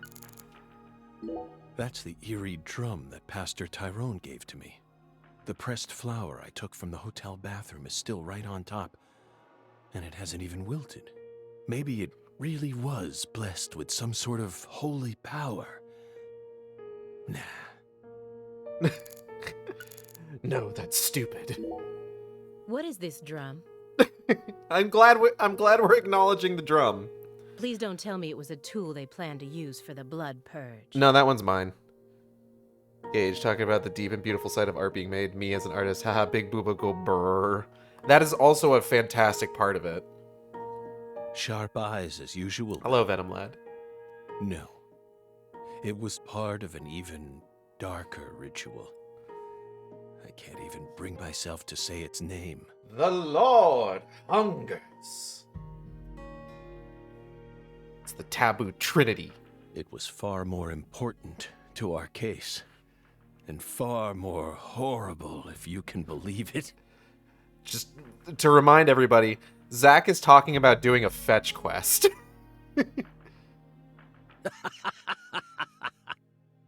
What? No, that's just a drum. A drum made from 3 empty cans, animal skins, and a fragrant pressed flower. Like I said, what is it?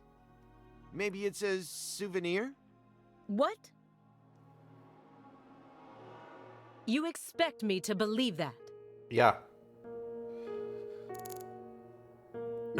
Avery showered me with key words. Smarty pants scientist, research, and lab. Why didn't I pick up on any of it? If shallow prejudice is what prevented me from taking his words seriously, then I truly am a failure as an agent. Don't beat yourself up, York. Zach. Sorry.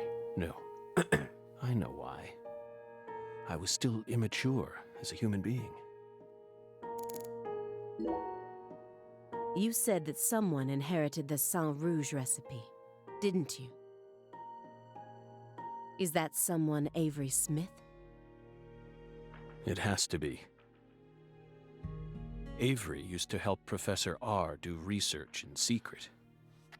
Uba, where? Ma'am, sometimes a drum set made out of old Spam cans is just a drum set made out of old Spam cans. If I'm a racist, then I'm a failed cop. What? If I'm a cop, That wasn't then in I'm the a failed report. cop. I only realized it just now. The moment I spilled my coffee on the floor. Avery revealed that he was helping with some sort of research. But at the time, I let his confession go in one ear and out the other. Now that I look back on it, I realize it was solid proof that he was helping her produce Sang Rouge.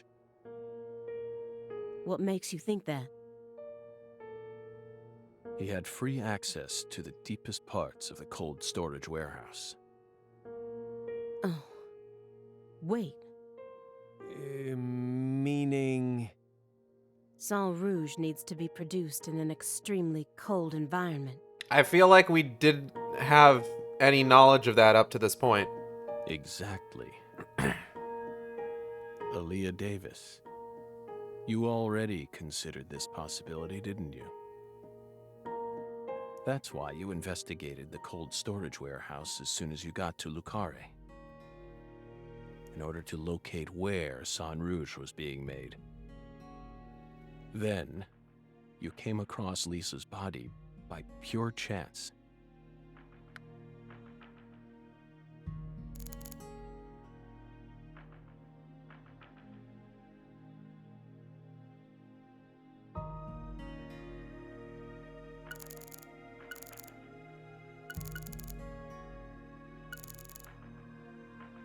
I'm guessing Aaliyah's probably going to be... The Greenvale case. I want to talk more about the Greenfield case. It awoke me, and also stole my irreplaceable best friend from me. If it weren't for that case, I might still be an FBI agent. But the case dealt such a blow to me, it shattered all those dreams. Melvin's cheerful exterior betrayed all the darkness that lurked within him. His happy-go-lucky personality was probably just his way of coping with reality. It all makes sense. Now I understand why he kept insulting Lena.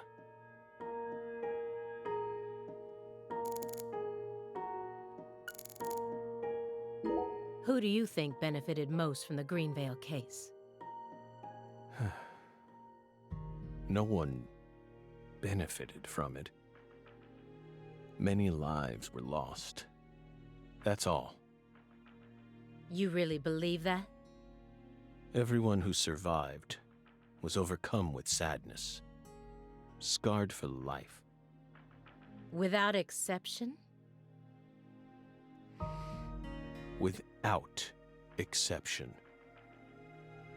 Isn't that right, my fairy? I feel like you're the one person who benefited from the case. You were able to add a new chapter to your stunning career and earned unshakable trust from the chief. That's what allows you to go on using his intel network as you please, even though you're retired. Are you seriously suggesting that? Sickness is destroying my body. I feel like I'm on the verge of losing my mind. Yet, somehow, I'm unable to forget the cases connected to those seeds. Whittling down what's left of my life, chasing them. You really think I'm doing all this for nothing but self-interest? Is that really what you're saying?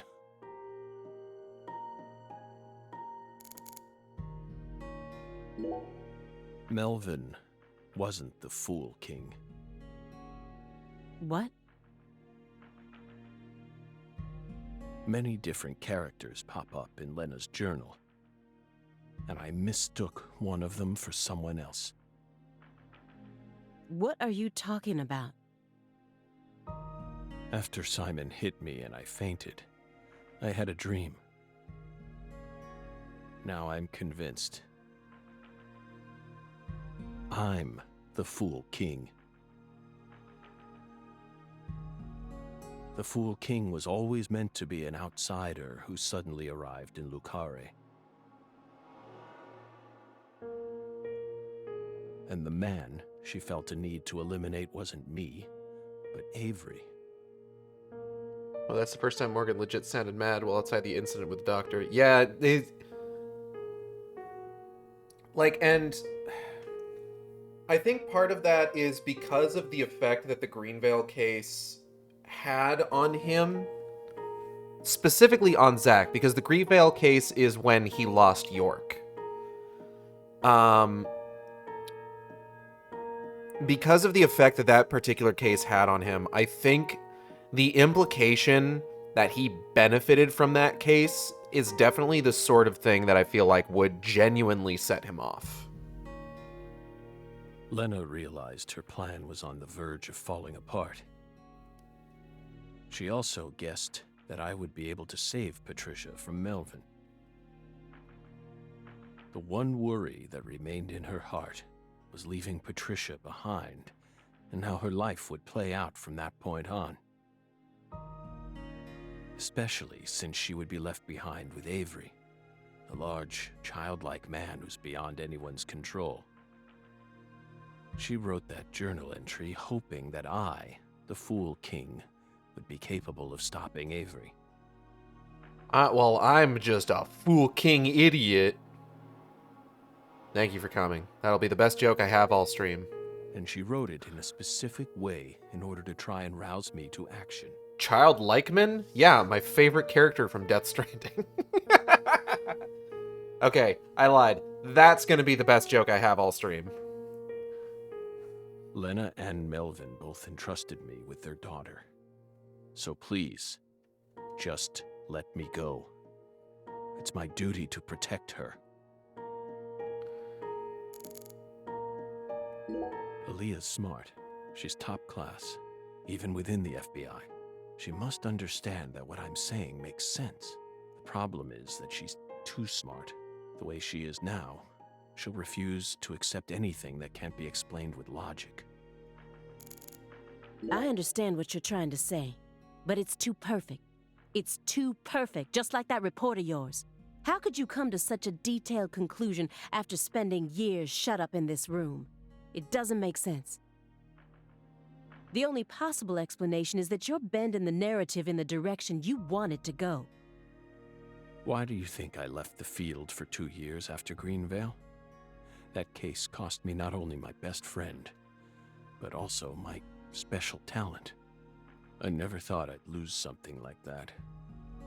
But ever since then, I've been unable to solve cases using that method. Metaphysical offender profiling. Yeah, that's the one. I tried everything I could think of to regain my lost talent. It turns out the way to regain it was to get stage 4 cancer and nearly die. But it never came back to me. That's why I quit working for the FBI. And without anywhere else to go, I simply spent my days seeking truth, searching for an answer I'd never find. So time continued to cruelly pass me by, until finally a disease started eating away at my body. Well, you did do a lot of smoking, to be fair. I thought it was all over for me. So, like, you probably should have expected this. But about half a year ago, I finally reached my conclusion. What was that? Everything started with the red seeds. He and I encountered these seeds long before we reached Greenvale. Under the seething, mind-melting sun of Louisiana. Then, for some reason, in the beginning of December, I finally regained my talent. And instantly, I could see the other world again. Get it?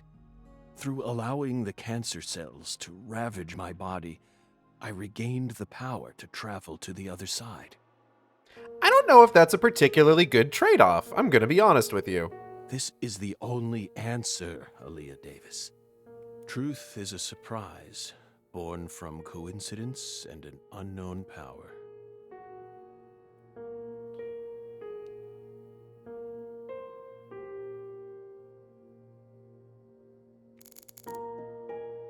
Red seeds on the wall.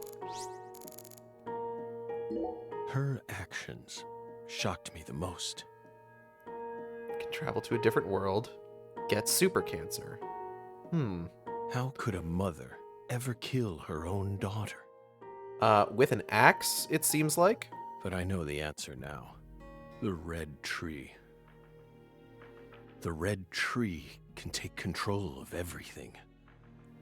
It's what leads us into the mouth of madness. Oh, I love that movie. She was the first perpetrator in the case. And technically, she was also the first victim. I suppose I know the answer now. 3 axes. Maybe... Well, it's impossible to ask her now, but maybe she really did love her daughter with all her heart. And so, she was afraid. Afraid of what would happen if her daughter did end up inheriting the Clarkson estate. It was fear, or something like it. That's what lit the red tree inside. That's still no reason to kill someone. Especially not your own daughter. I know. Of course I know that. And I'm sure that deep down, she did too.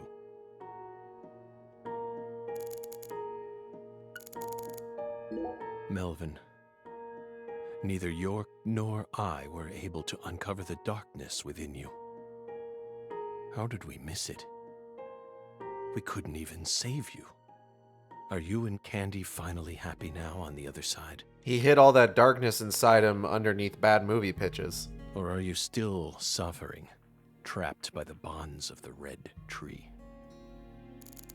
I don't know. Let's find out. I made a promise with Melvin. He entrusted me with Patricia. All he had left.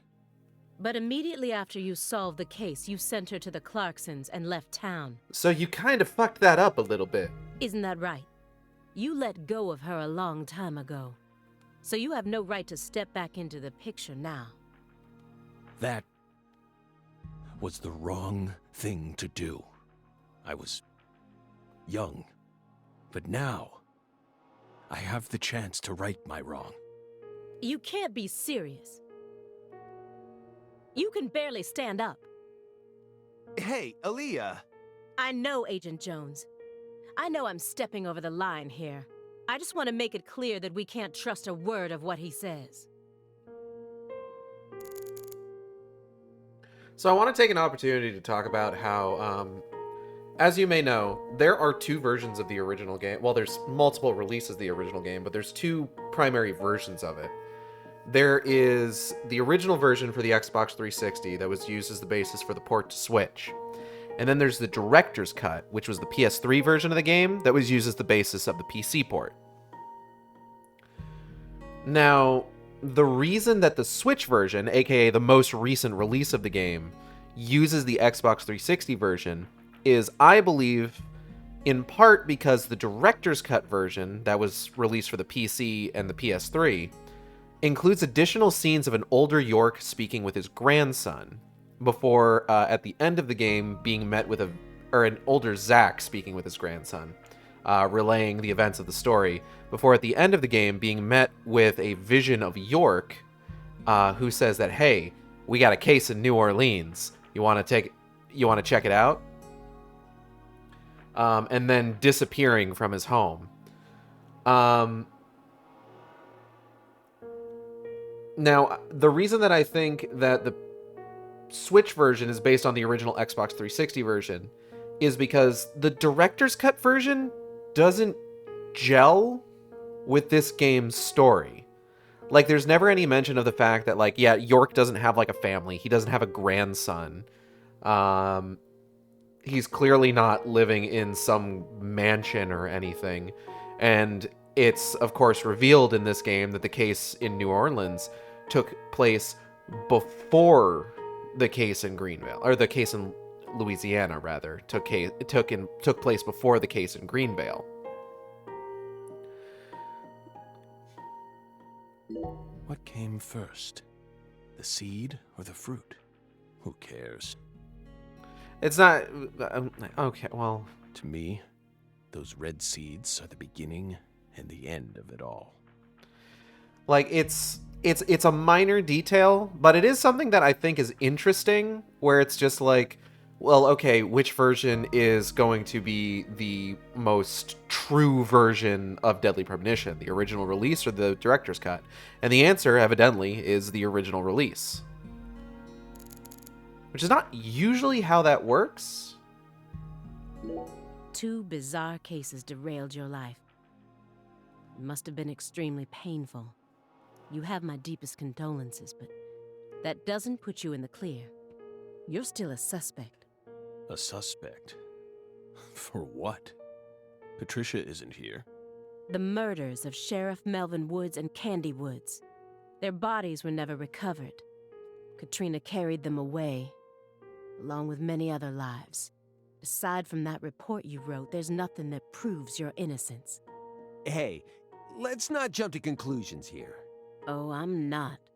I also suspect there's a possibility that he murdered individuals connected to other cases that he's worked on.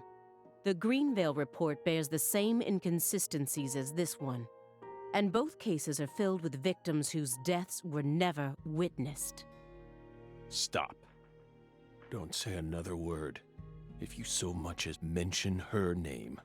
If I mention it, then what? You will pay. Twinkle, next to Aaliyah. Twinkle, my fairy. Don't look at me that way. I think Twinkle might be... her visage might be based on Emily from the first game. I know how talented she is. I completely agree with you on that one. But I can't hand everything off to her just yet. Can you just let me get my way one last time? I was about to say she looks like, yeah.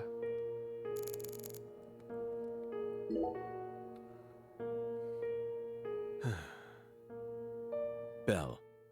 No. Special Agent Aaliyah Davis. You're exceptionally talented, I admit it. You found Lisa's body, then discovered the red seeds all on your own. You even noticed that there was someone else in this room. You've got amazing intuition. You're a hunter with an extremely keen sense of smell. But you still can't perceive the other world the way you are now. That's all there is to it.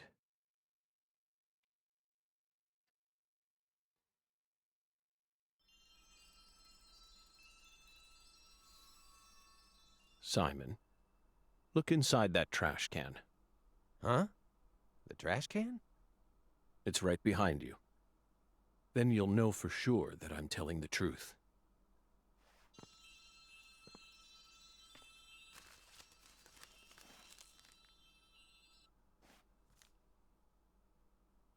it a receipt for pizza?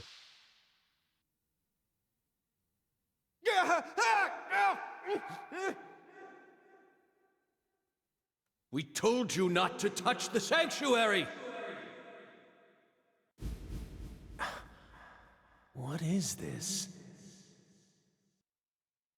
I'm the one who sent Aaliyah the tip and set everything into motion. We need to talk alone.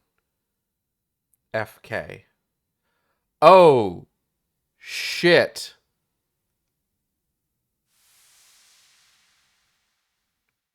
Yo? What's on that receipt? What is it, Agent Jones? FK. Oh, holy crap. Huh. Contact a local agent and have them investigate Avery Smith's home. There are still agents investigating the Lucare area, right?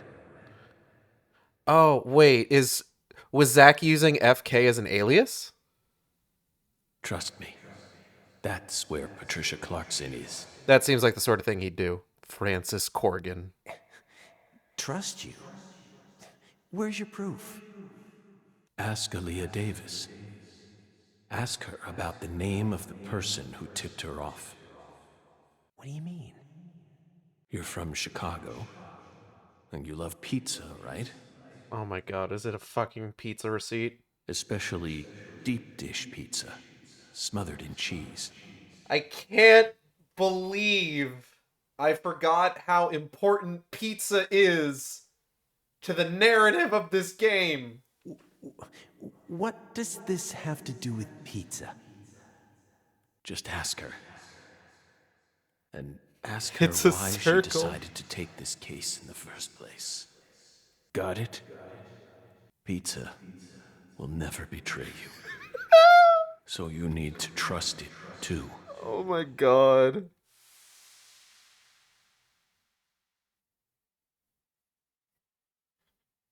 But how could you have known that I would come here with her? I didn't. I just bet on you. God damn it. Hey! Tell me what's going on right now, Hey, Agent wait. Jones.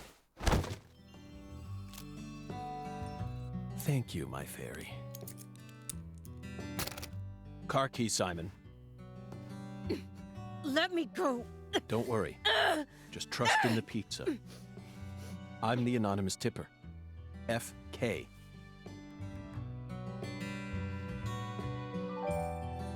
It's on the corner of 3rd Street. 69 Pontiac GTO. You've got excellent taste. Lend me your gun, too. Oh, Agent Jones. okay. Don't you see what you're doing here? This is a severe obstruction of justice. You're violating the FBI code. Yeah, Aaliyah, I know, but pizza will never betray me. I'm so upset. Tell Abrahams to prepare a private jet for me at the airport. I know Robert won't turn his back on me. Wait, Morgan, are you serious? The chief would never lend out a private jet to a civilian like... I'm so... so angry. Like, I get how Aaliyah's feeling right now. I have to leave you for a bit, my fairy. They'll be fine. They'll figure it all out.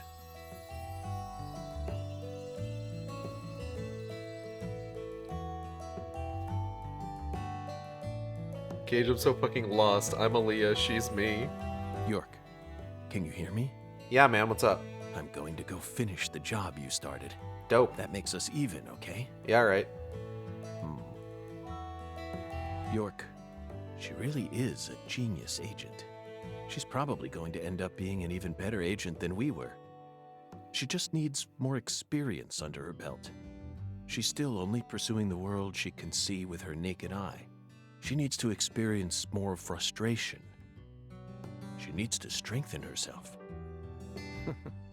On the other hand, Simon's much smarter than he looks.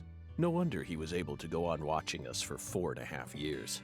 All that struggling under the surface paid off in the end. Do you want to know why he decided to start trusting me? It's simple. It's all because of the name I used to send the tip to the FBI. It's the name of that pizza parlor, the Chicago-style place with those trademarked crimson boxes. Franklin's Kitchen. God FK. damn it. Yet again. They've got the best deep dish pizza in the area. Both Simon and I love that place. That's why I told him. I'm so mad. We'll never betray you. Will it, York? I'm so angry. I love this game. This game has some issues, but god fucking damn it. Imagine this man ranting for 2 hours, then handcuffs you and says, "Pizza will never betray you." Slowly walking into light of heaven, talking about pizza. It's all a goddamn circle, like a pizza pie. Son of a bitch. Anyway, 5 hours later. Lucare, Louisiana.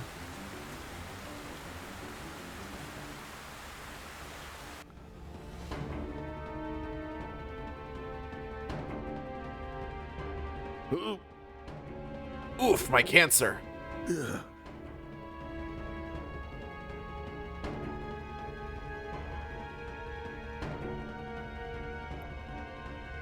York, it's almost time. Pizza will never betray you. Forgan, my man, I have a gluten allergy. Pizza always betrays me. Not if you get a gluten-free pizza. Let's finish this. I'll be there soon. Watch my back, will you? This is going to be my final battle. So I'm this far gone, huh? But unlike 14 years ago, I feel more at home in this world now. Here we are.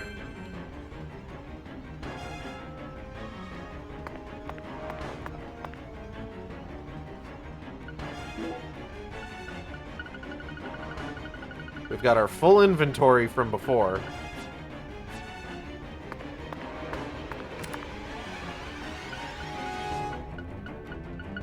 We probably have we've got plenty of ammo. We should hold on to that. We probably don't need anything that alleviates drowsiness. I'm gonna be honest. I'm gonna drop a couple of these cups of coffee. Let's take a medium and a large first aid kit. Just in case we need it. Alright, I think we're good. Save my funny little game.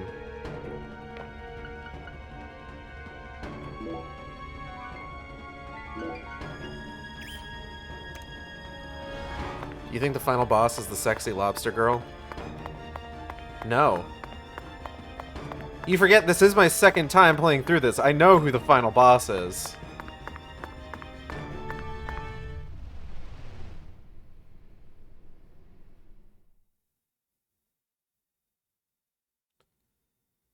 Down, do da da boom, down, boo da da boom, down, boo da da boom, down, boo da. Okay, but what if though? The boobs are the weak point. Ah. Fuck off. Come on.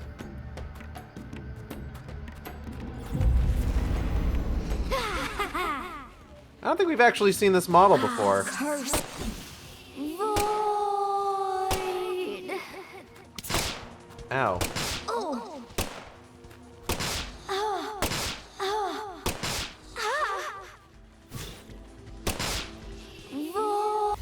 We've only ever seen that one as like a red silhouette. We haven't seen the actual model yet until now.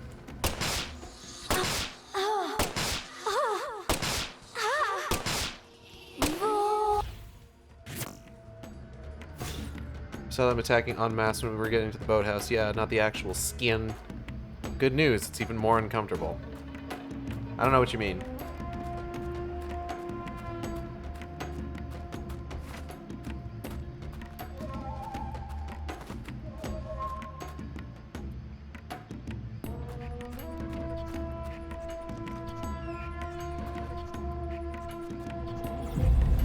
Oh shit.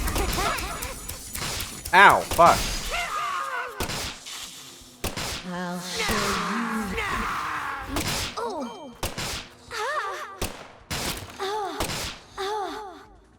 Hold on, ma'am. I'll show you. I wish you wouldn't. I got the chills? What the hell is that goddamn... Hold on.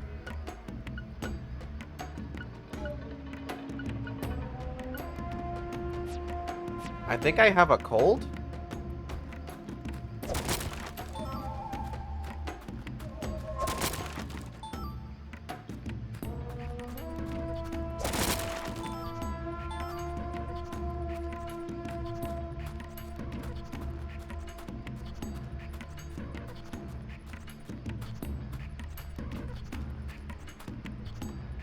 Gage, the Scissor Boys scream snap when they die. To the floor-mounted hookers scream vor. No, they scream void. Ho, ho, ho, ho.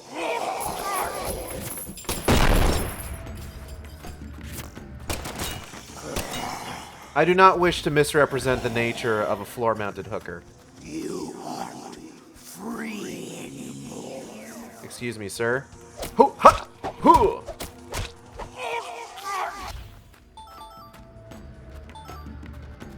Punching and kicking pretty good for someone with stage 4 cancer.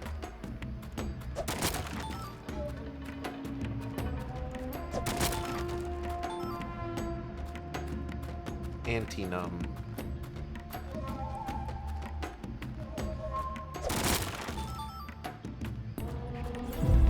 Whoa. Curse.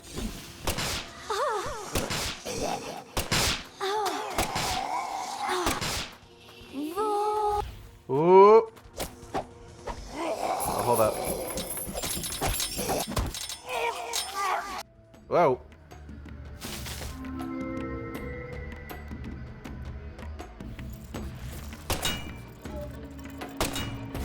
You're right, I should be calling them floor-mounted sex workers. My apologies.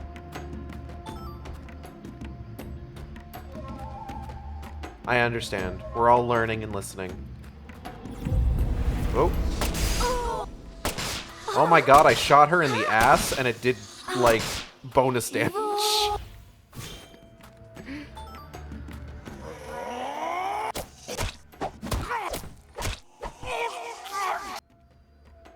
Okay, hold up, because I haven't gone through that other door yet.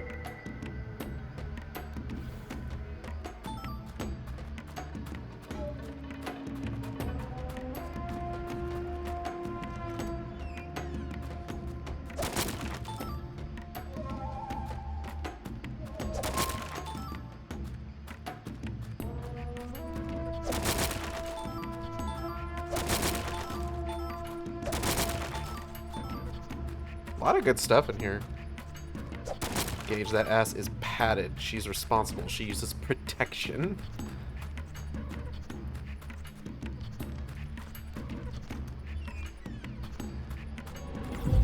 Oh shit. Wish you wouldn't. Ah, no. Oh god, I have so many afflictions. I'm in trouble. Let me control you. Let me own you. I need everyone to chill the fuck out, please.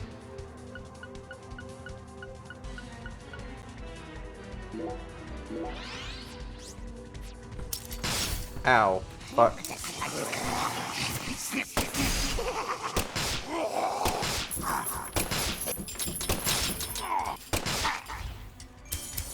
Whoop. Ah! Why wasn't I moving?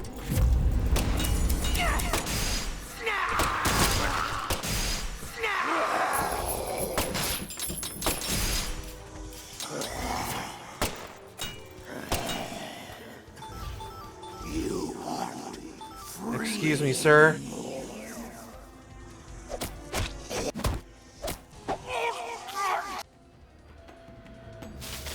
This is my man, Francis Zach Morgan. He has every disease.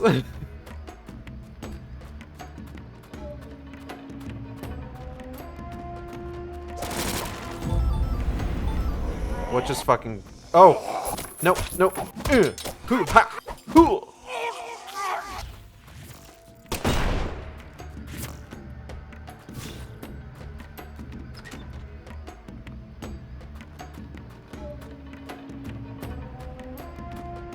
Oh, shit.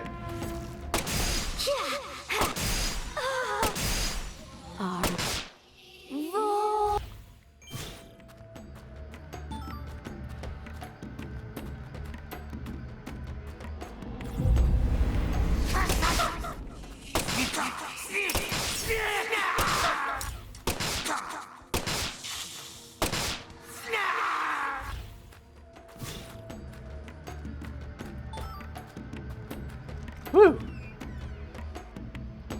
You know what is free? These hands.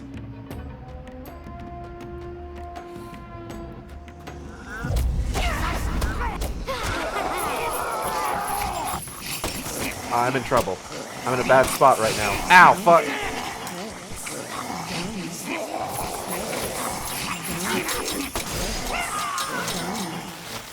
I need anti-numb immediately. Oh my god, there's so much noise happening right now.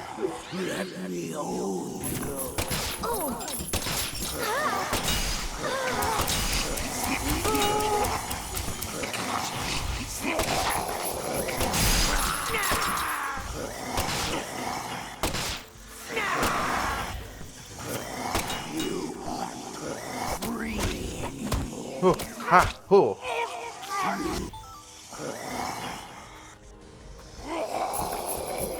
Wait, where's the... Oh!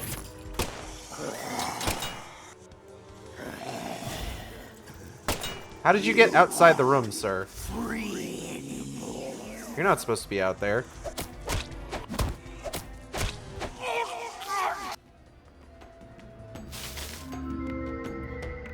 Alright, while I'm running through these incredibly samey halls and rooms, I should mention that at the moment we are 2 follows away from our goal of 350 follows before the end of the year. So if you know anybody who you think would enjoy the stream, or if you're here for the first time and you find yourself enjoying my work... Ah, son of a bitch!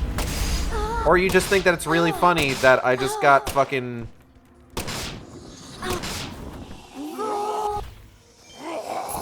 hit by a half-naked woman like she was a goddamn drop bear.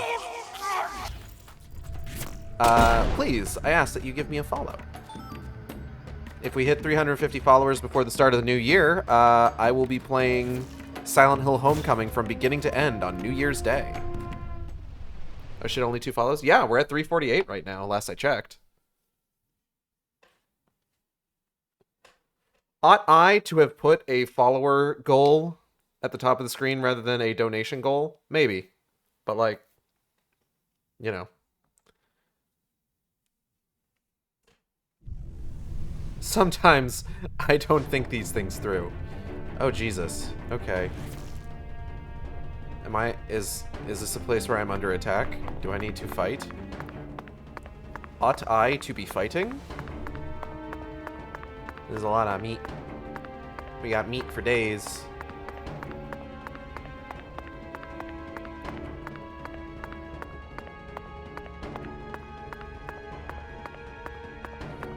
Oh, finally, I can pick up some fucking anti-numb.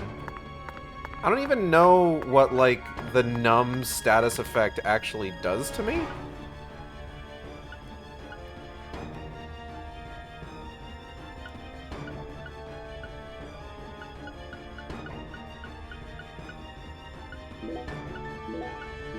I don't think I need coffee.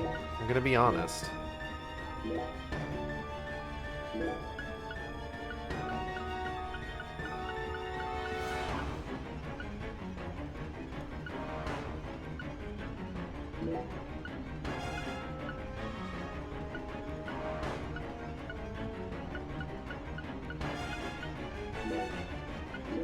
Okay. So here's the thing. I think maybe what I've got right now is a cold? Yeah, that's what it was.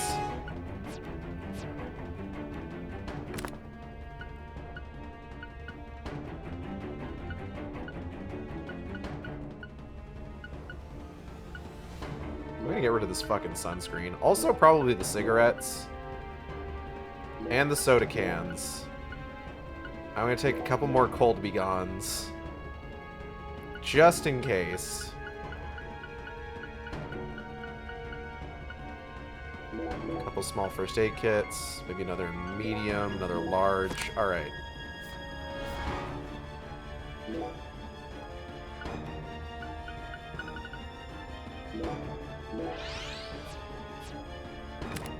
You know what? I should take another box of rubber bullets too. Alright.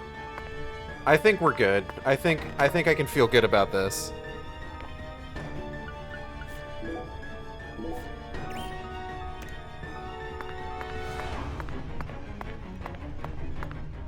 This music is going absolutely fucking wild for a room that we don't really do anything in. Well, I'm glad I didn't misjudge how much of this game was left. This is turning out to be just as long as a stream as I was expecting it to be. Ah, fuck. I tell ya, I am definitely going to need to play Deadly Premonition 1 again at some point.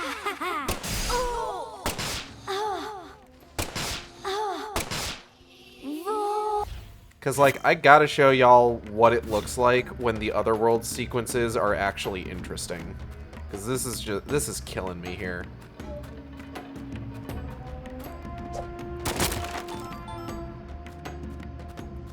Oh! Haha!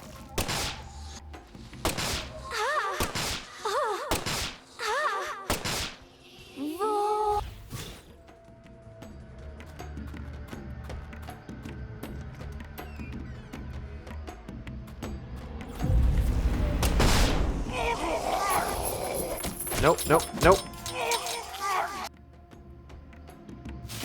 Surprise, more halls.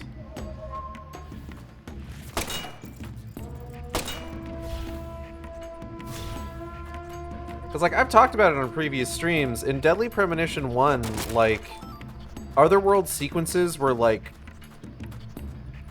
based entirely on the building that you were in for that particular level. And it was... what the hell? There we go.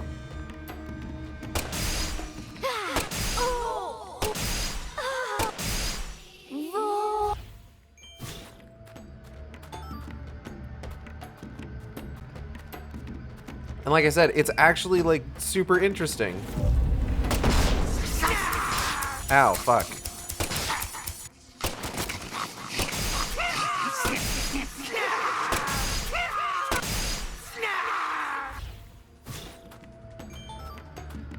Like, if you entered an Otherworld that was in the hospital, you would be running through the hospital. If you entered an Otherworld that was in a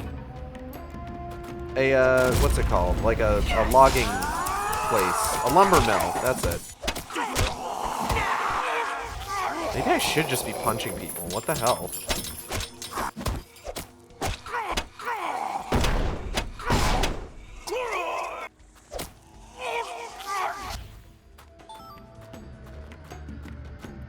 If you entered another world that was a lumber mill, you'd be running around a lumber mill. It's actually really neat.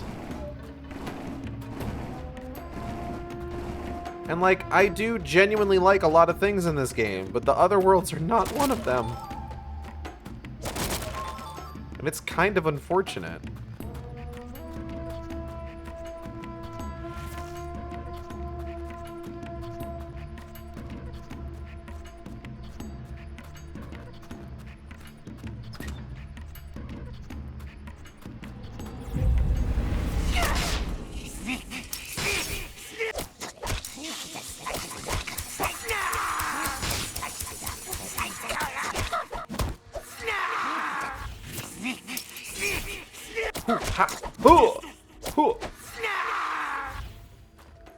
Well, it does seem like these games are made on a budget, not gonna lie. I mean, you're not wrong, but it's just like, I don't know. The original, the first one also doesn't, like, look great, visually speaking. Like, it looks like a PS2 game that somehow found itself on the Xbox 360. But, like, God. Just the actual, like, levels that you ended up in just had so much more personality.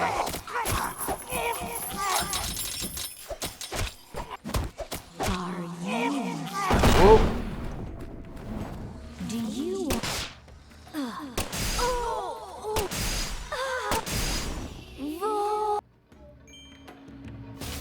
Woo!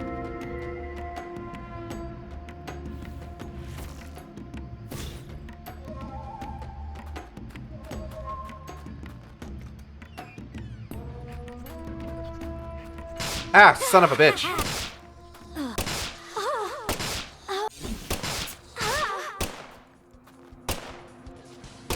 Fuck.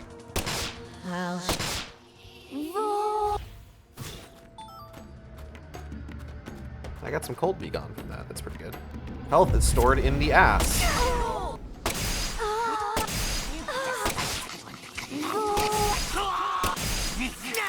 Ow, son of a bitch.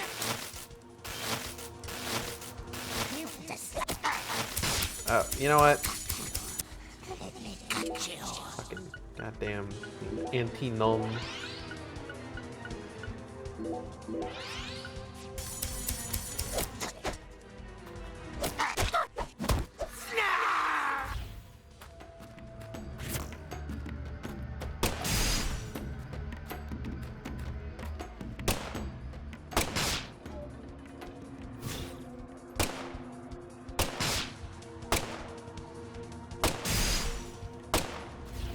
Perfect aim.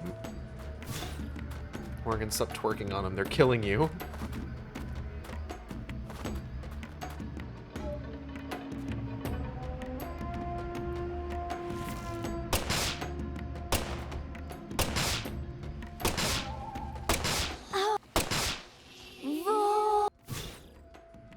All right, I don't know where is that?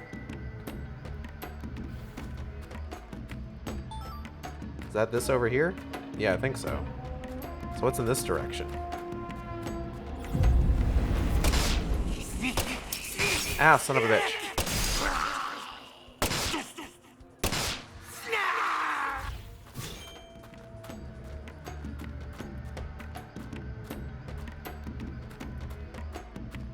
This looks like it might just be a big circle. Okay, hold up. Let me just...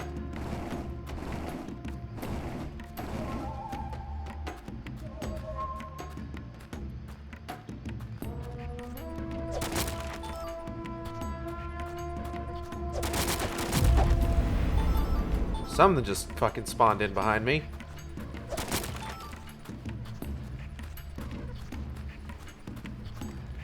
Ma'am?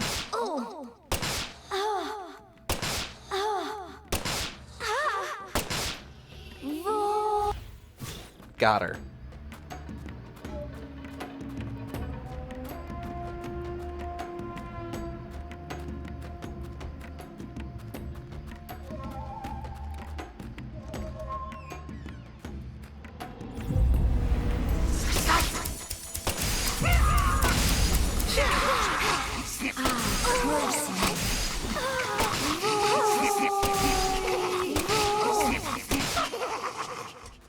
Alright, hold up, hold on, I need to... There we go.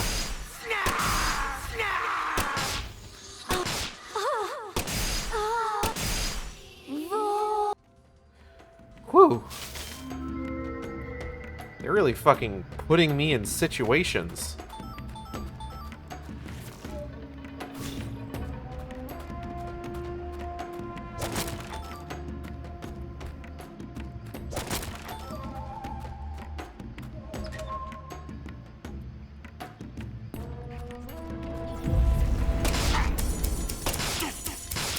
Ow. What?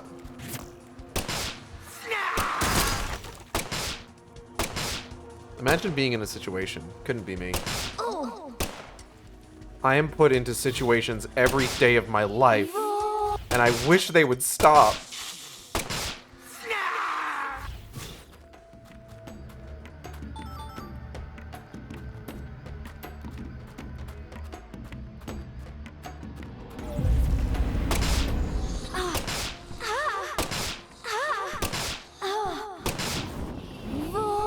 Hoo, hoo, ha, hoo, hoo, ha, hoo.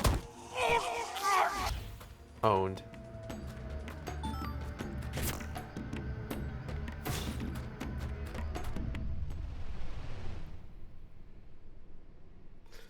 Oh God.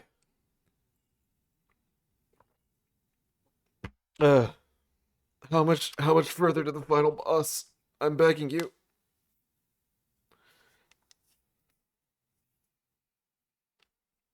I can't do much more of this. Alright.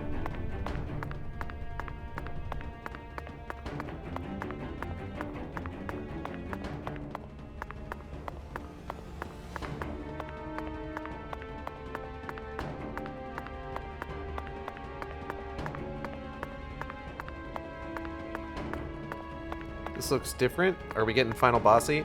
No, it's just like, hey, here's a bunch of fucked up otherworld hallways. And then here is a familiar room from when you were here in the normal campaign.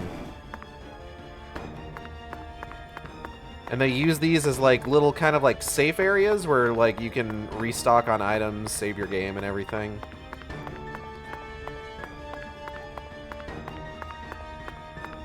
I don't actually know if...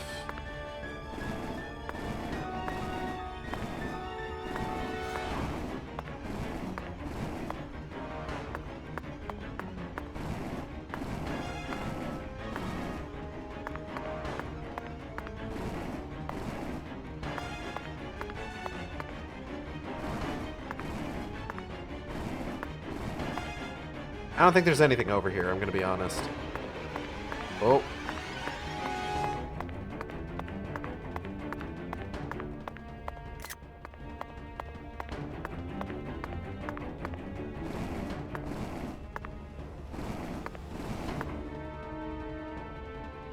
Gotta be real, my guy. I'm gonna have to duck out a bit.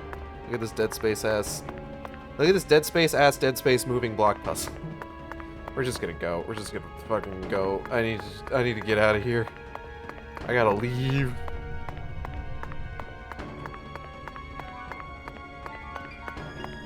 There is a bag for item management.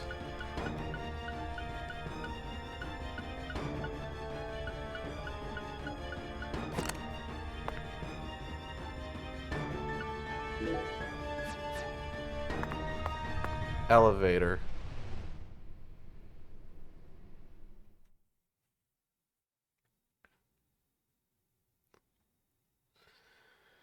Yeah, thank you for coming by, Cal. Whenever it is that you leave, you know.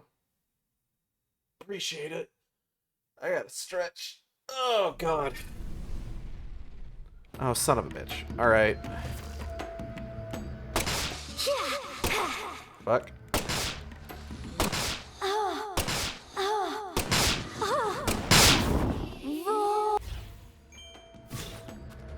I guess that counted as a dual kill, sure.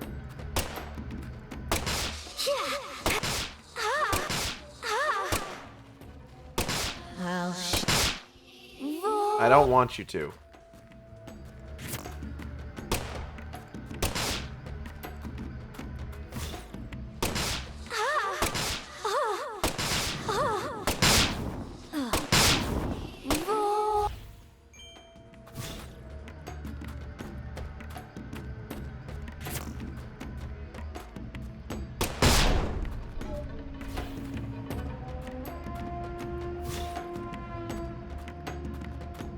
I love his, like, awkward walk as he's, like, aim gun.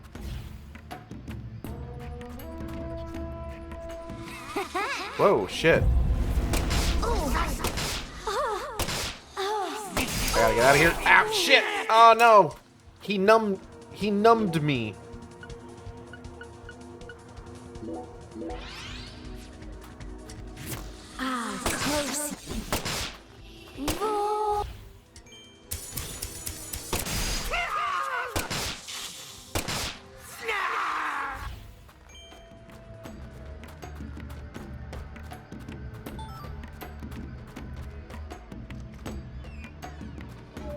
That's a lot of boxes.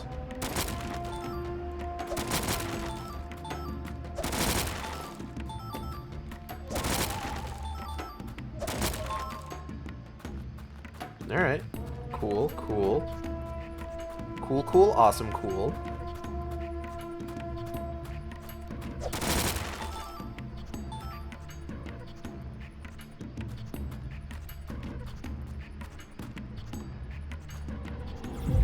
Oh.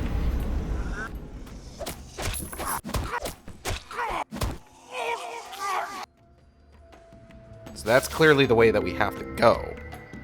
So I'm gonna go over here. Hello?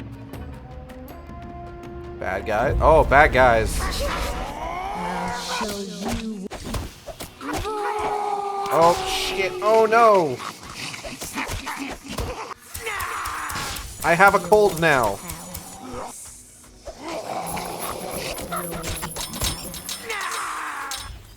I actually need to, hold on, everybody. Okay, calm down.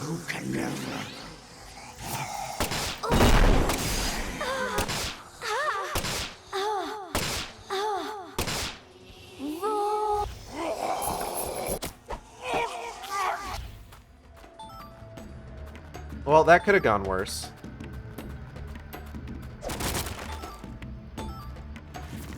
Like, we didn't need to be here.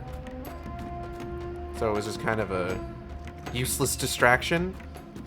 But, like, you know, could have gone worse. Oh, God. Oh, God. Fuck. I'll show you. Ugh.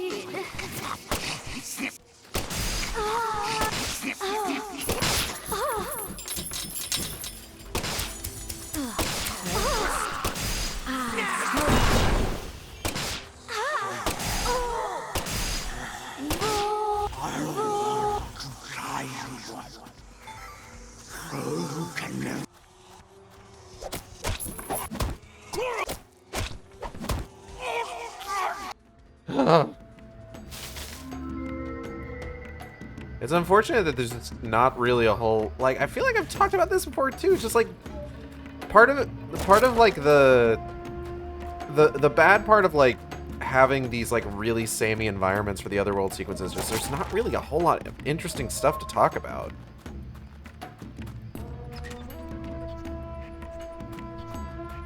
Like, the cool thing about the otherworld sequences in like Deadly Premonition 1 is that because they were like based on locations, they could also have like puzzles and stuff. Not so in this one.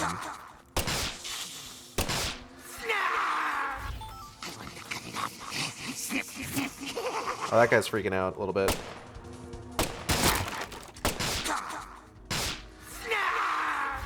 Like, it's unfortunate because just like I feel like I end up having like a lot of interesting things to say and like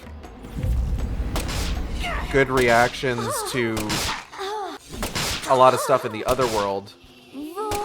But then when like we get, or in the overworld, but then like we get to the other world and it's just like I got fucking nothing. So why are the enemies here clowns and hookers? I guess like Mardi Gras theme?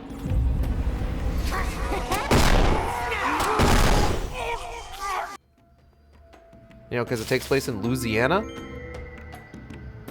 Outside Nolans? Clowns, hookers, and doors. We're inclusive.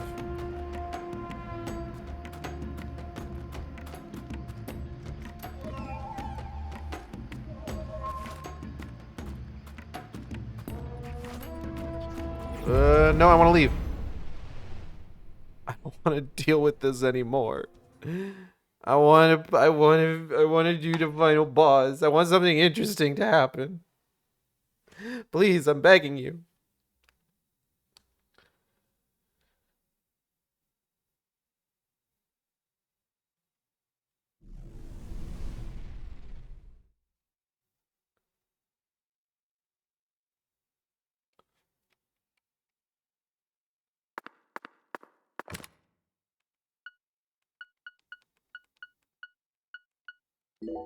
So much fucking coffee. I don't need it.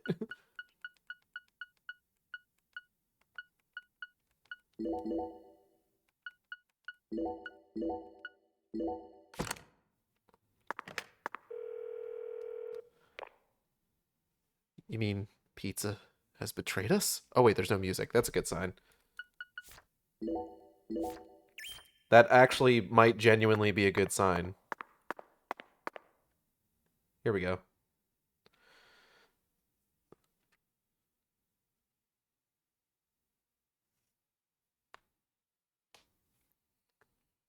I can feel it, York.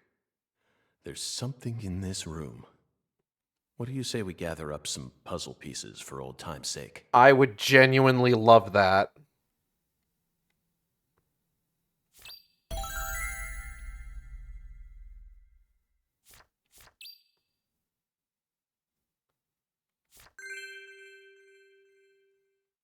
Okay, so I'm noticing something right away.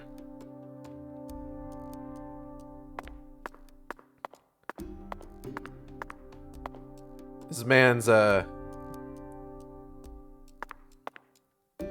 he's got some growths. Why does that person have tits on his back? So it really was you, Avery. I finally found the 10-foot-tall giant. Lena once said that the red soul could enhance people's unique characteristics. Man did not skip a back day. Is back day a thing? I think you're making that up. In your case, it must have enhanced your physical characteristics.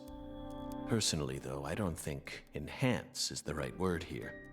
This is simply a physical mutation caused by a drug overdose. Can that happen?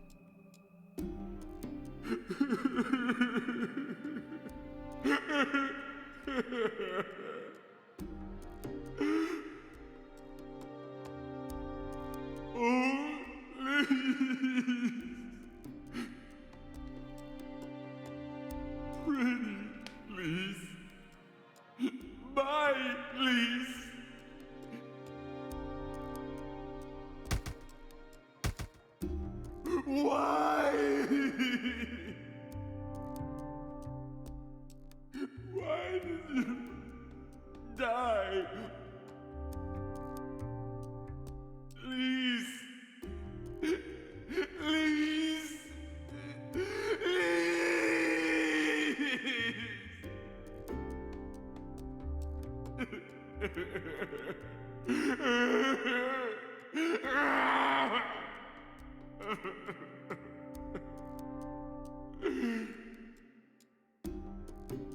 What a baby. Are you done? I'm gonna look at this thing over here. An artificial heart-lung machine. And this tank's filled with some sort of liquid. If it isn't frozen at this temperature, it must be a non-freezing liquid. What was he using this for? It couldn't be cryonics. Did he replace Lisa's bodily fluids with this stuff?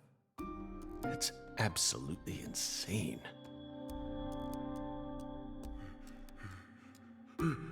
Lisa, this juice.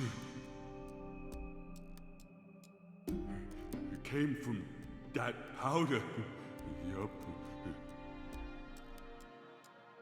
Gave me strength. Oh, he juiced it. I'll put it in Lisa's body. Yup. That sounds like a good idea. So Lisa stay pretty forever. Can't imagine that backfiring or not working. I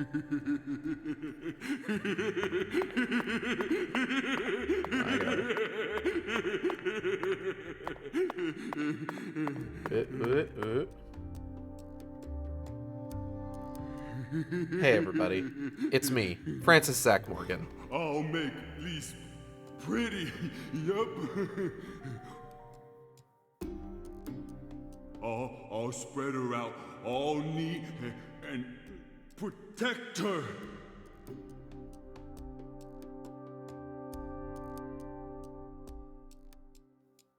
You done? All right. Lise Clarkson, the first victim of the Lucari case.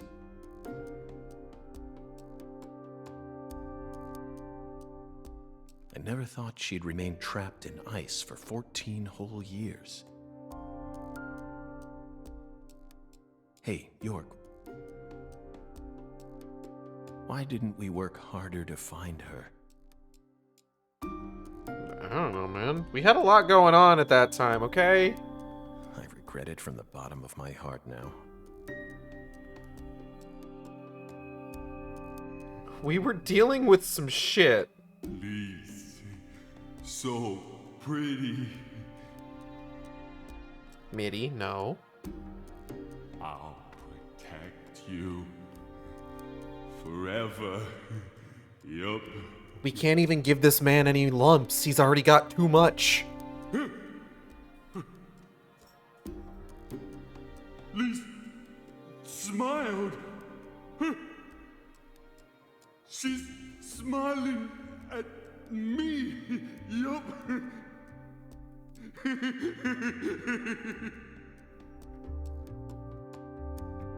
Lisa's smiling. She's smiling. Sure, man. No one ever comes here. Yup. I can hide Lisa here. This is for your sake, Lisa, so I can protect you. Yup. Oh, gotta stand up and stretch. Hi, Raggy. I see you over there.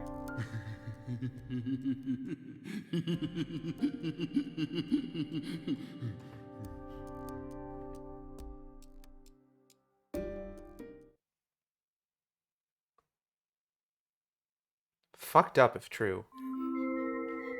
I got $20 for a profiling bonus. Avery trapped Lise here in that massive block of ice. I didn't even realize I could still get paid at this point. He made his own personal altar that no one would ever find. I say that, but I kept getting sharpshooter and double kill bonuses that entire sequence. Who paid you? That's what I'm wondering. And that liquid must be the solution that Sang Rouge is made from. Like, it's mentioned that we're friends with that, like, the head of the FBI really likes us. She's probably just like, I like his work. I wanted him to have some walking around money. He used that to keep her body from decomposing. I feel like the ice would do that just fine. Oh, red seeds.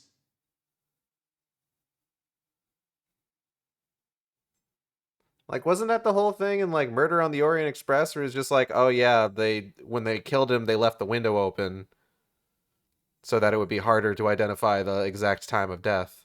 I knew it, York. Our battle began the moment we first visited this town.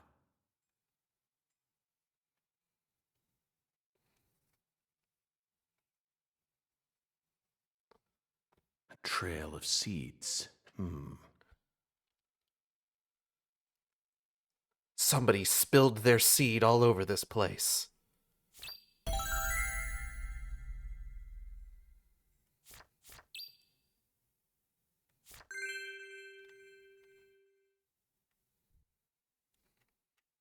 All right. What are these huge crab legs doing here? Or are they shrimp legs? Not that it matters. I don't know if shrimps get that big, York. Zach, sorry. We need to find Patricia. Oh, is that how it's going to be? One of the key ingredients to Cajun cuisine. Utterly wasted.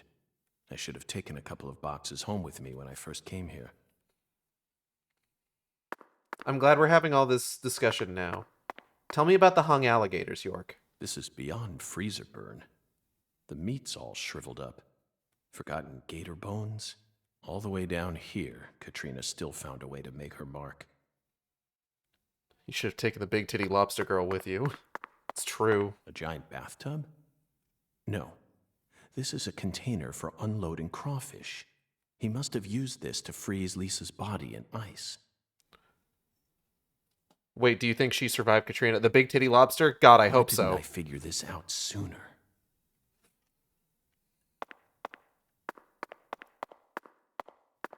Were these frozen oysters? Hard to tell now. After the hurricane, no one entered this warehouse for a long time.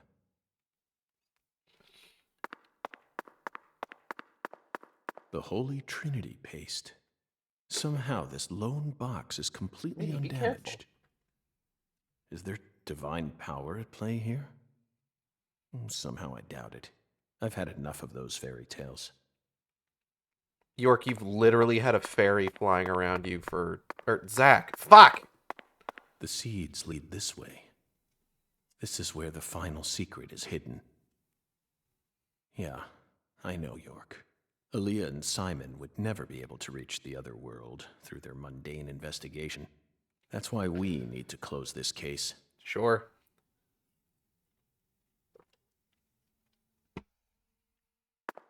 He's got a strong grip. Strong enough to crush a steel door. This must be the entrance to the Smarty Pants scientist's lab. I'm glad we're still using that particular nomenclature here. Please, no more hallways. Please, no more hallways. I'm begging you, no more hallways.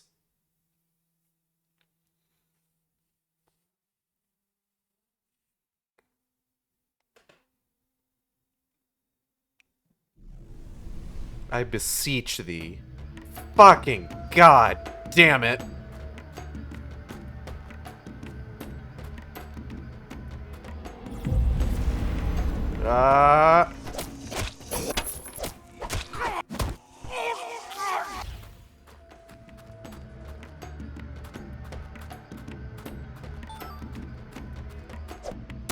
Keith David screaming, "Welcome to hell, motherfucker!"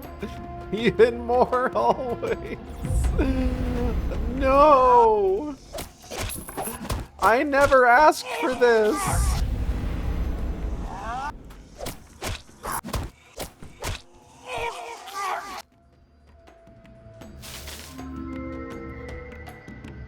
Alright, so that's the way we're probably supposed to go, so I want to see what is in this other direction here. Oh god! Fucking... I'll show you.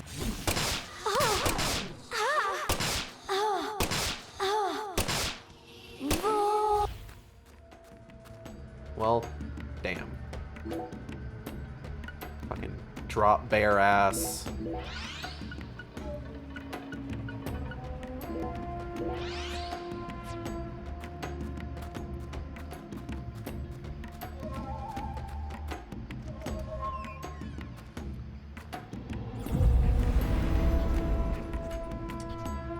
Huh? What? He spawned in behind me? Where is this guy?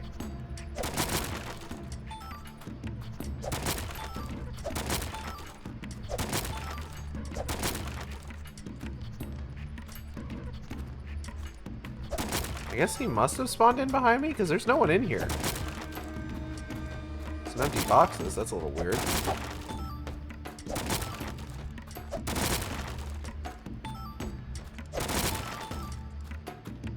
You.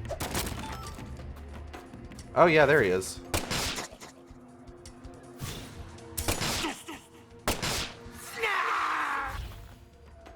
Shame I gotta disappear before the final boss. I will never know the true secrets of Deadlow Premonition. Apparently the other direction is drop whores. Okay, I'm heading out for TTRPG time. Have fun, everyone. Are they on the roof? They're not. You have a good one, Cal.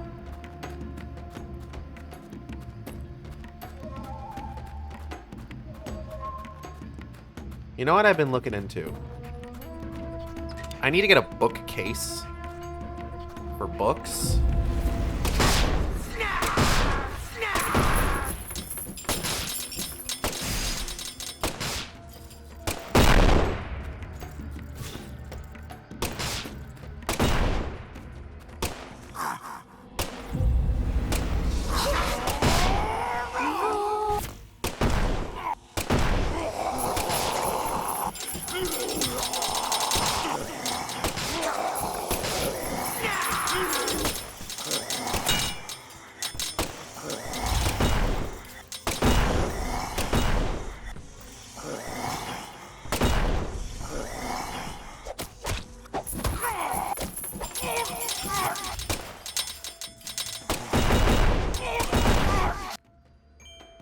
Anyways, I need to get a bookcase for books. But like, I feel like a lot of times when I've gotten a bookcase in the past, it's been like some kind of like dinky thing, you know? Or like it's been very narrow and just like not particularly conducive to many book. So recently I've been trying to look into something that is a bit more substantial in terms of I'll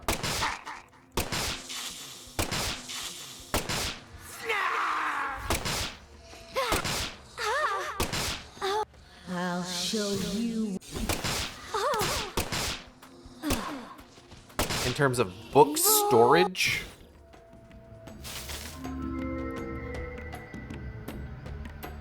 The unfortunate fact of the matter is, it's expensive.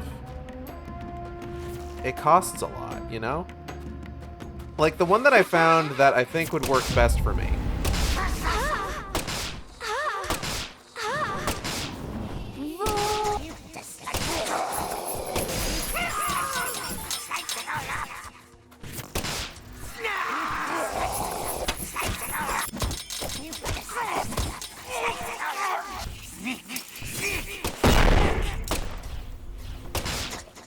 But the one that I found that I think would work best for me is like $190 before tax.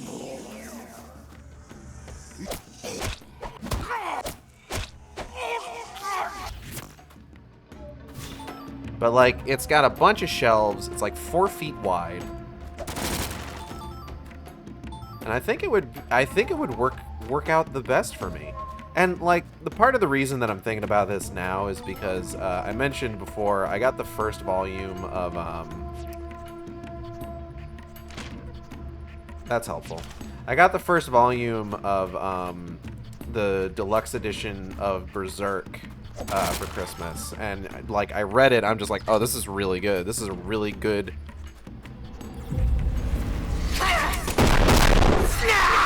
Jesus, that was loud. Excuse me, sir.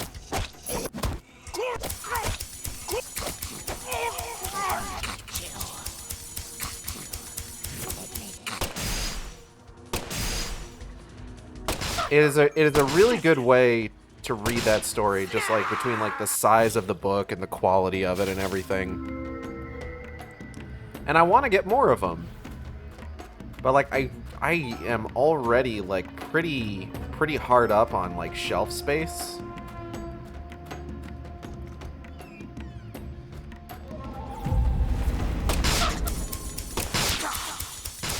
Ow.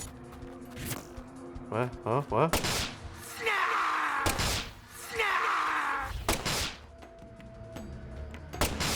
So it's a hard thing to like justify really getting into collecting, because like part of my concern, of course, is like, where am I going to put all of them?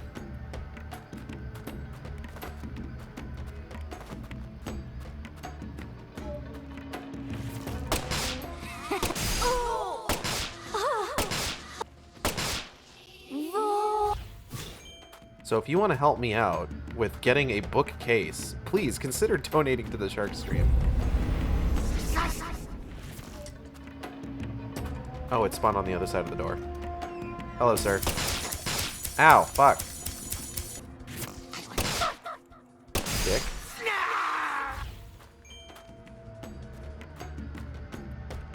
Oh.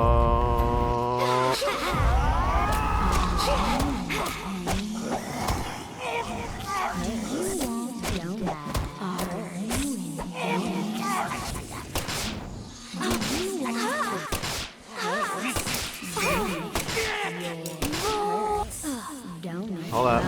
Nope, don't.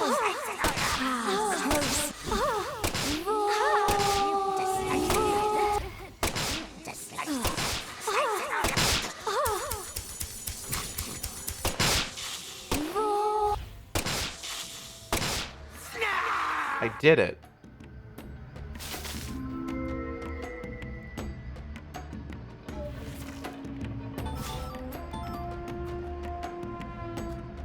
Ooh, boxes, hold up.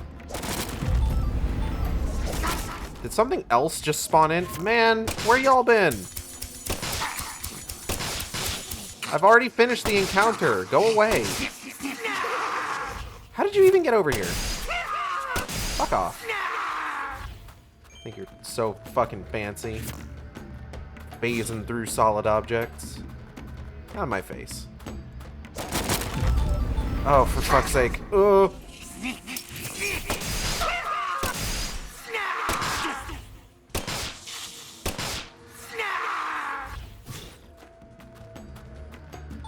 Okay.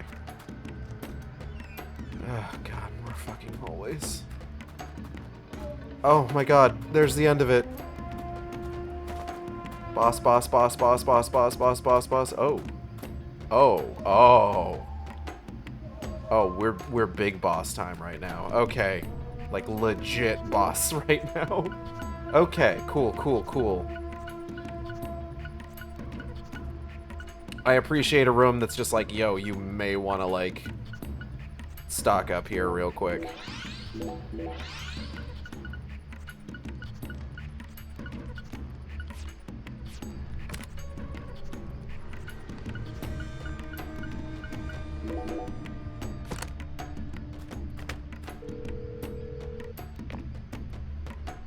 Okay.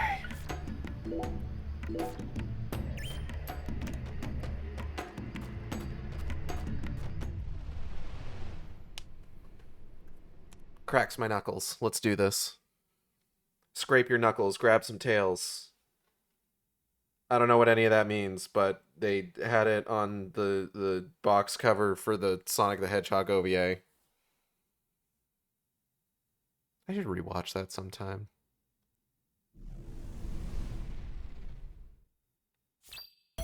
Oh, this looks great.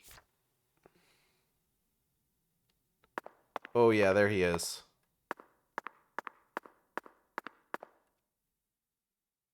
Amazing. Okay. Hey, big guy. How you holding up? You look great.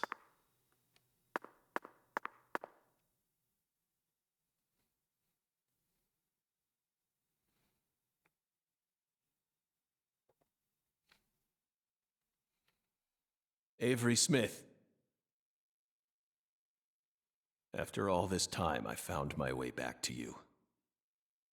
Back to the truth about just how special Lise was to you. They mentioned you so many times. Mrs. Carpenter, Alexis. But I didn't catch on. I completely glossed over the monstrous karma you've accumulated. You met the goddess together with Professor R's red soul. And you obeyed them, just as the goddess ordered. But then, the goddess died. You lost everything, and you went out of control. So, Professor R decided to give you something special. Lisa's body. You didn't steal the body. She gave it to you, didn't she?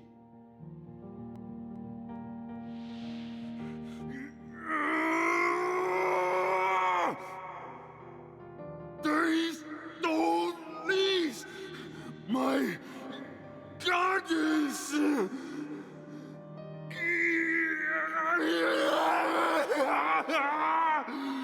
No goddess, no Lise. So sad. Alright, man, calm down. Hate being alone. Makes me sad. I'm sad. Disappointed!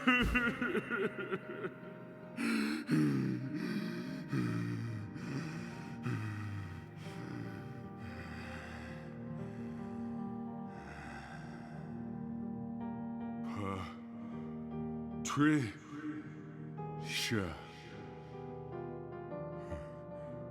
Patricia. Yup. I still got Patricia. Lise and Patricia. So alike. I ain't alone. Yup. The goddess is still with me. Sure, man.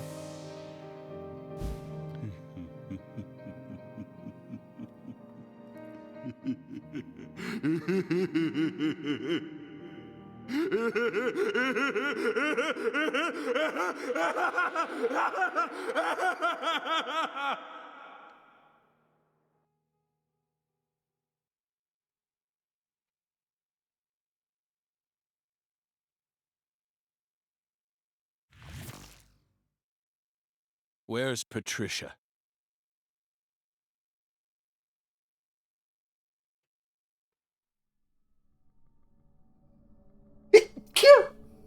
Excuse me.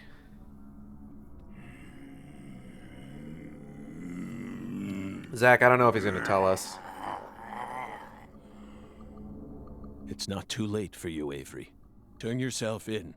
Stop now, and I'll even testify for you.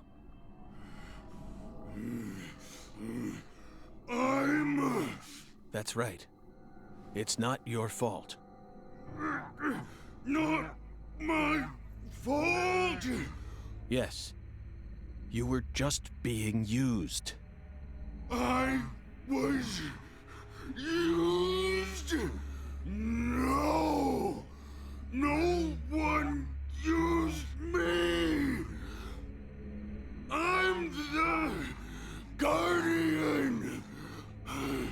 I gotta protect the goddess!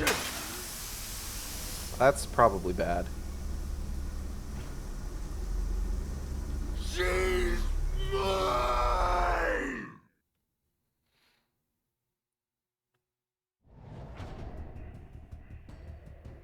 Hey man, you don't gotta do this.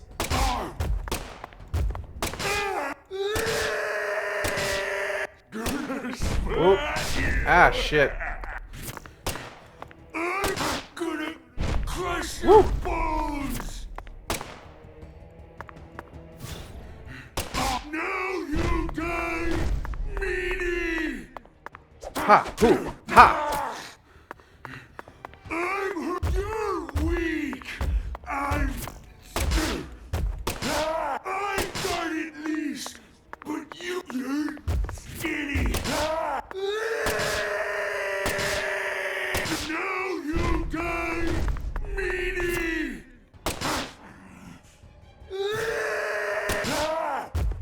Oh, right, I have this, don't I? Patricia's my new goddess! My new lease!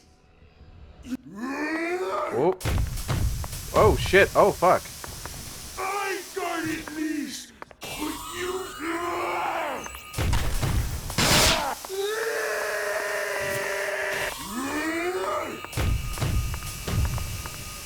I got it least, but you goddess! Give me power! This is so goofy. It is. That's deadly premonition for you. I got... What happened? I'm not a smarty pants, so I don't know. I forgot about the lock-on. That kind of trivialized that whole thing.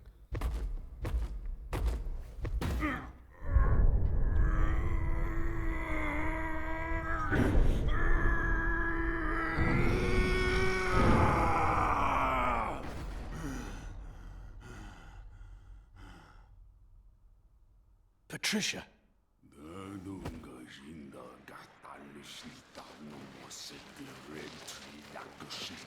Now see, this just seems unhealthy.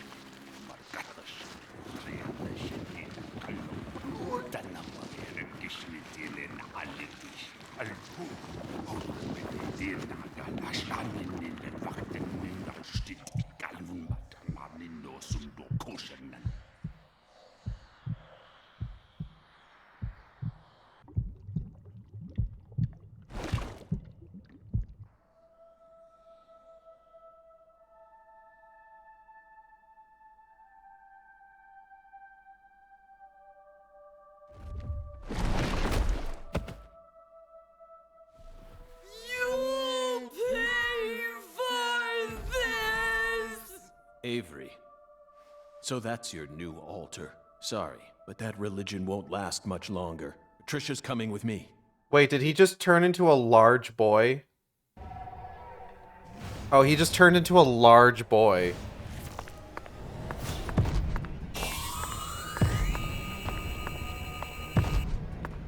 I see what we're doing here.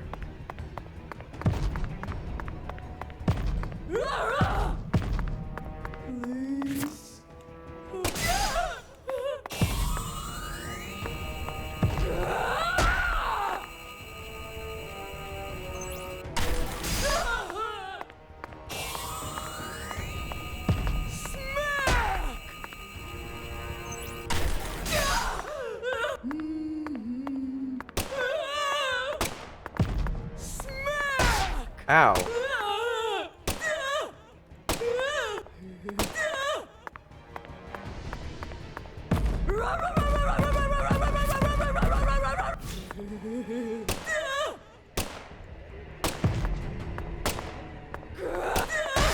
Ow.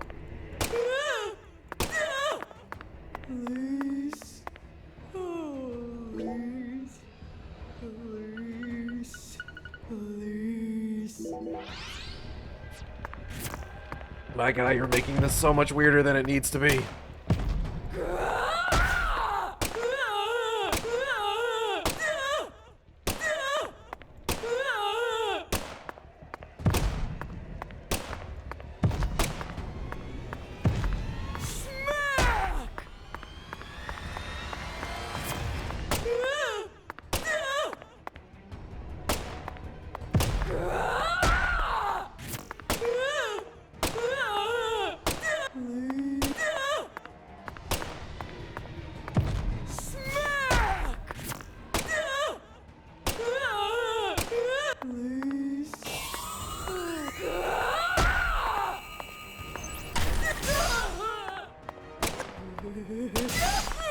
Oh, his hand is the weak point?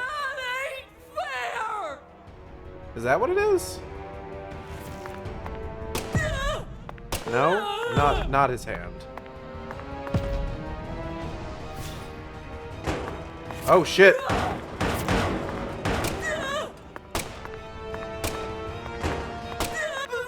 Ow.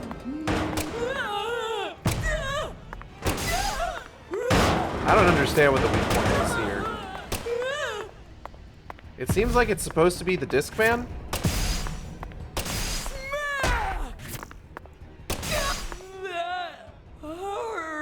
I would probably be able to, like, manage these, like, weak point shots if I wasn't using, like, an explosive shot and something with, like, maybe a bit more, accuracy. Ah.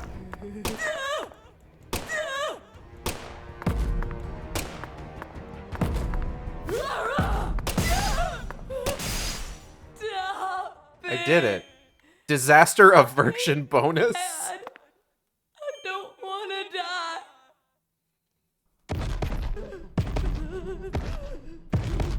You should have thought about that before you became a criminal. That's the sort of shit York would say. He'd look at something that's just like some horrible, like, Lovecraftian abomination and be like, shouldn't have broken the law.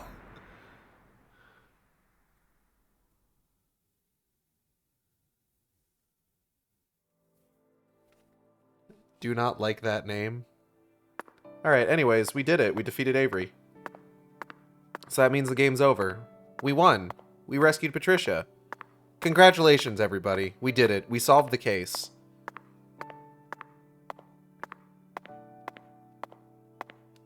Nothing else is going to happen. There's nothing that happens from here on out. Everything is fine now. Patricia, you've become such a beautiful young woman.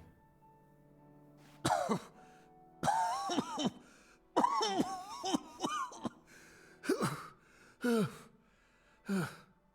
that's bad.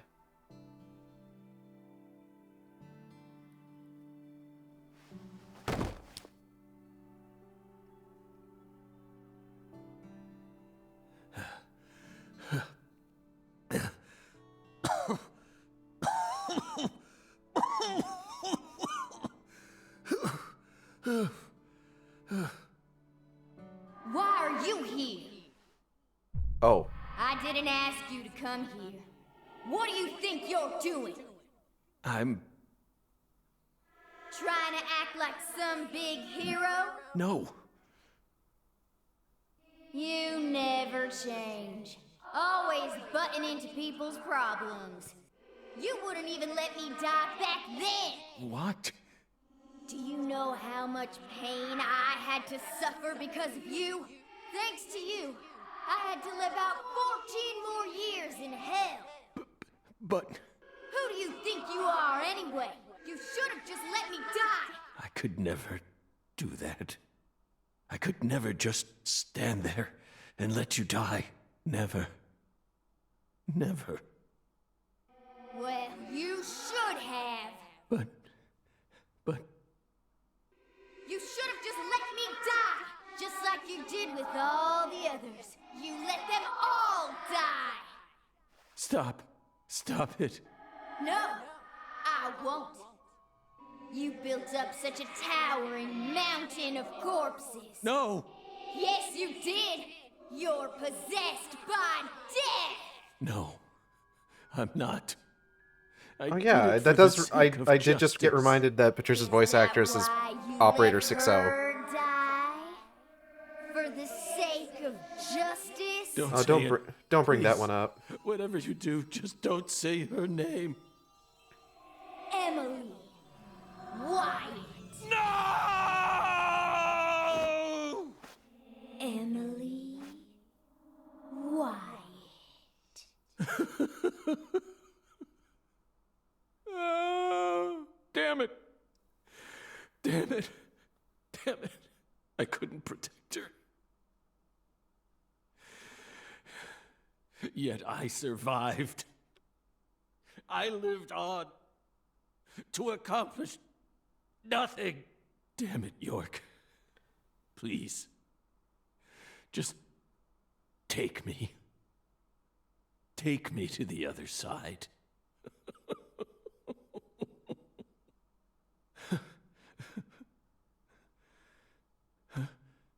York? Ah, fuck. Oh, it's me, Zach.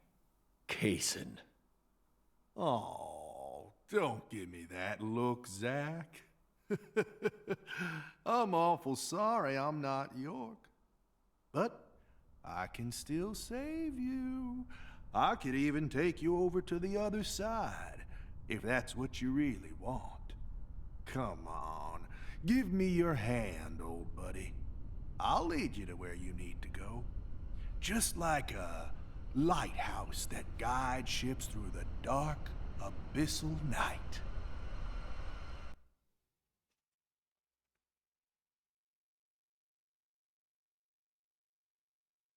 Oh, really? I mean, I don't got another choice.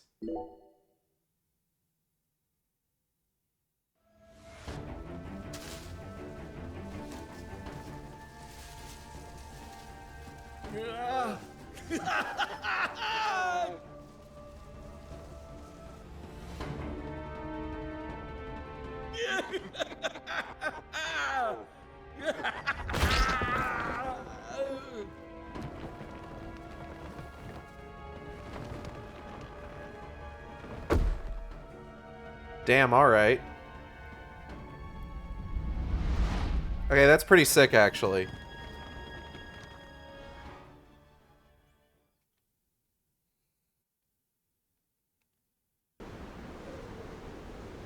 Oh, welcome, Zach, to the Red World. You've become such a fine monster. Lena and George could never hold a candle to you. They really disappointed me, you know? Especially Lena. I can't believe she actually tried to outwit me. Right at the very end. See, my plan was to have Patricia die, then let Candy and Melvin survive. The goddess of fertility and her hubby, the Great King, working together to turn the entire South into the Red Kingdom.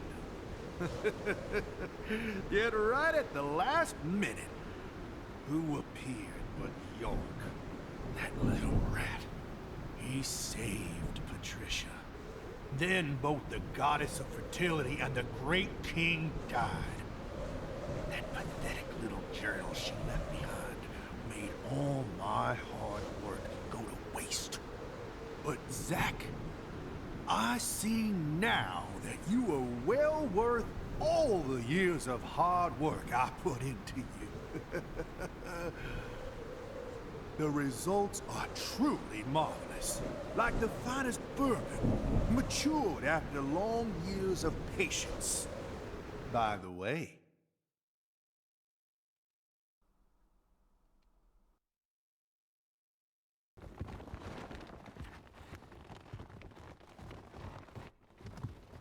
Stop right there! Oh. Hey, look who showed up.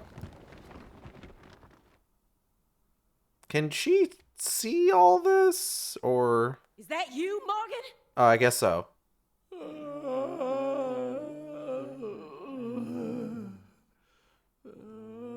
Don't move another muscle.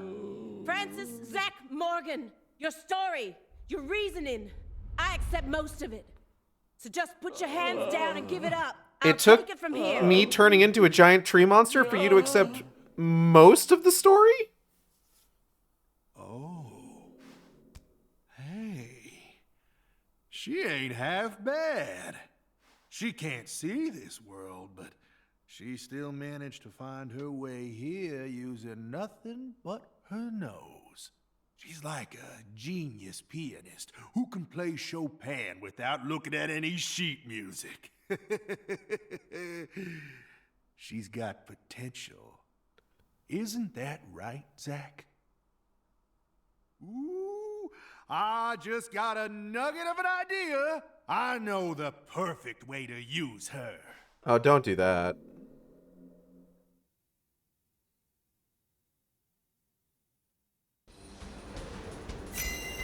Inspection start.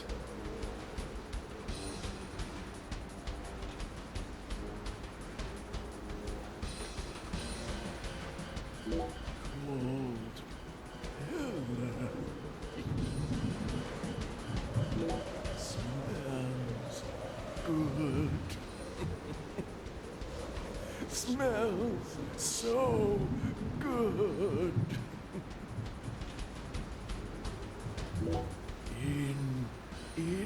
In my way.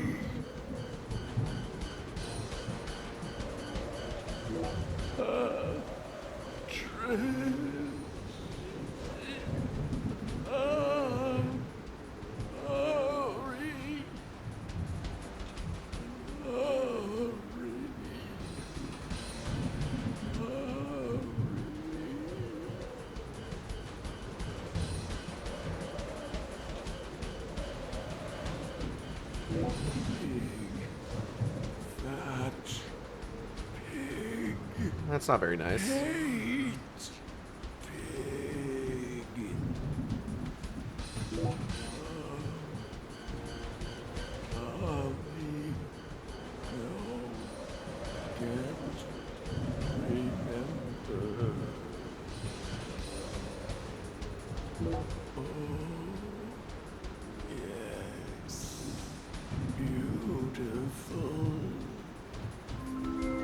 Inspection complete.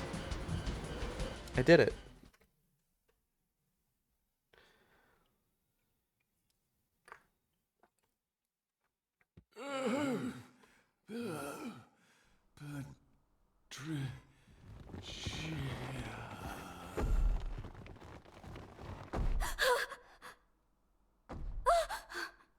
Stop! Get away from her! No! I'm assuming you had to inspect all the important bits. I think you just had to inspect the altar.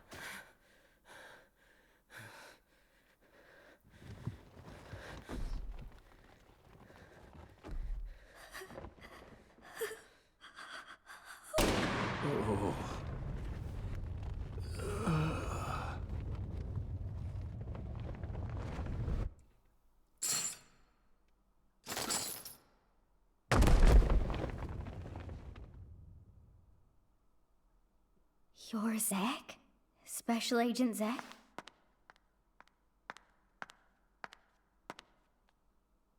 You came to save me, didn't you? Hey, Patricia. You've grown so much. Did you change your hair color? It looks great on you.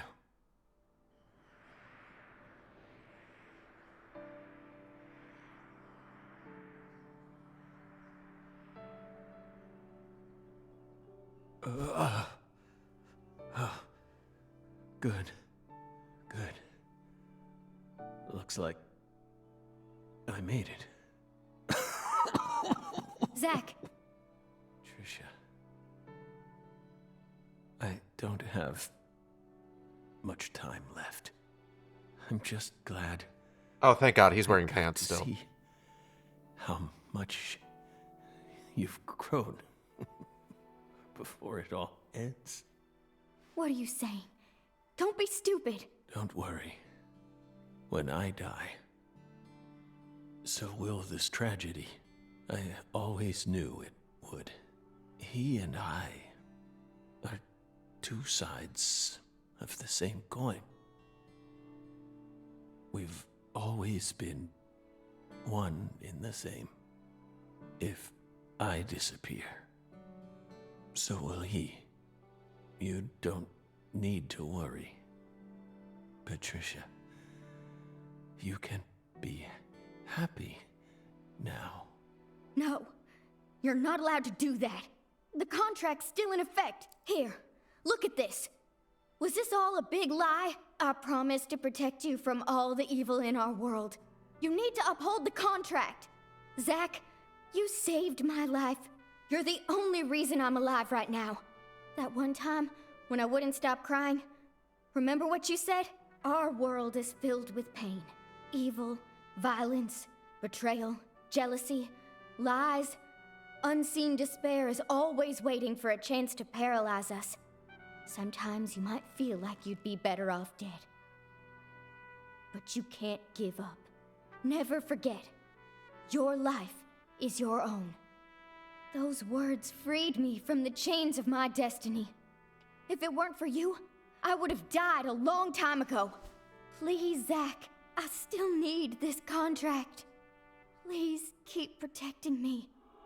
Morgan! Get away from her! Wait, you're misunderstanding. Get away before I count to 3, or I'll shoot! She's not misunderstanding, she's possessed. 1, No! Listen to me! 2, 3! No!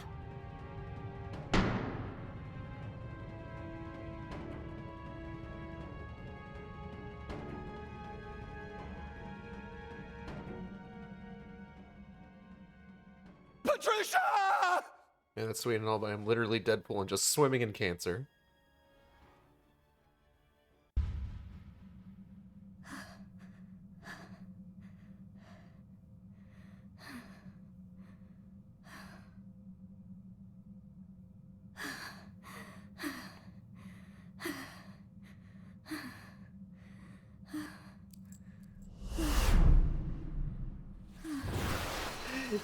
Yeah! Can't be. Let's go! A miracle? Oh, God. No, idiot! It's motherfucking Francis York Morgan. I don't even know what to say. You've become quite the crybaby since I last saw you, Zach. Yeah!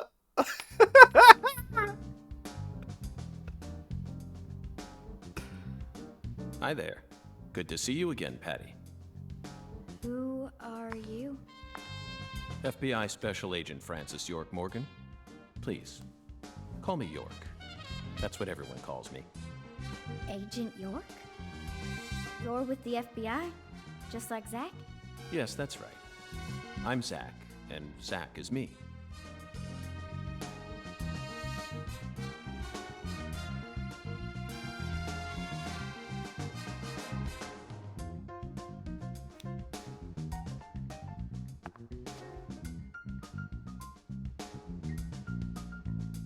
God, he looks awful. I feel I'm like so I've sorry. always known about you two. Just what are you? We're your old friends, Patty. Now and forever. Zach, you look like shit.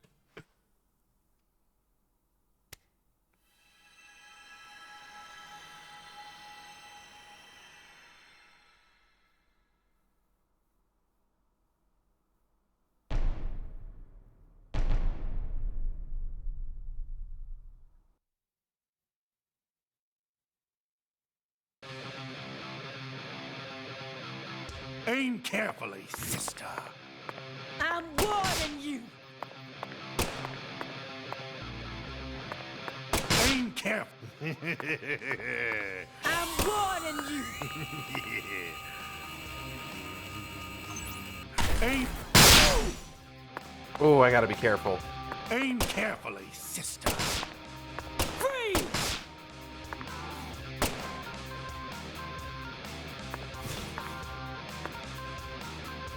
Oh.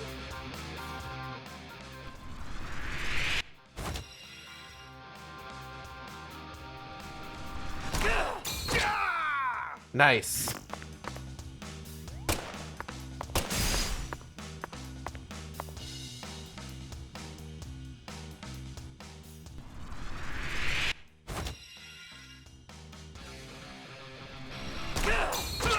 Aim carefully, sister. Okay, so I feel like maybe I should just take a moment here. So obviously the objective of this boss fight is that you're supposed to defeat Forrest Kaysen, not Aaliyah Davis. Aaliyah Davis is a victim in all of this. Does it suck that the game's secondary protagonist, a black woman, is possessed by the final boss and is your enemy? Yes.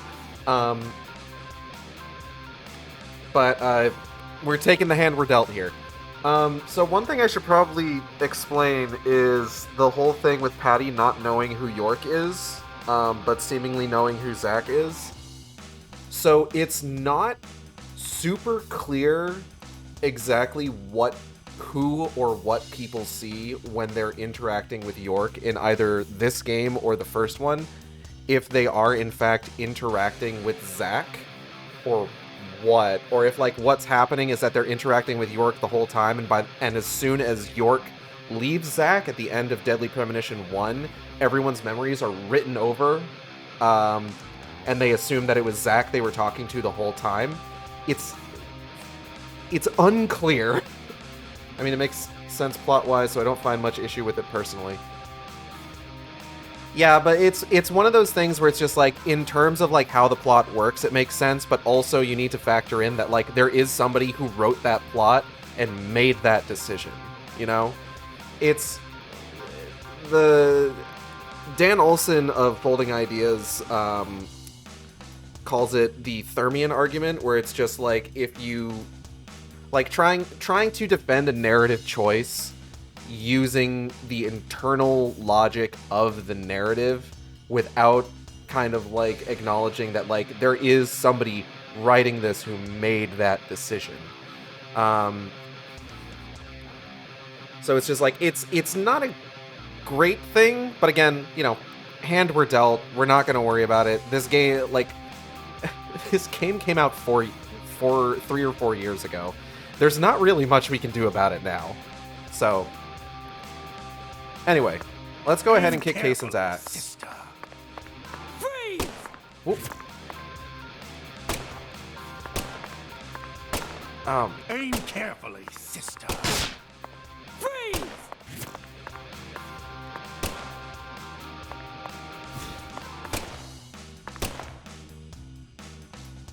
Oh.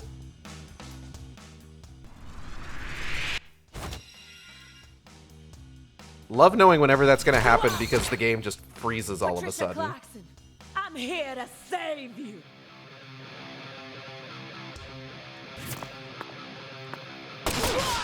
Ow. Ow, Jesus. Oh, fuck. Poison. Hey, have I not been poisoned this whole time? Aim carefully, sister. Freeze! I don't have any antidote on me, so that's a problem. Aim carefully.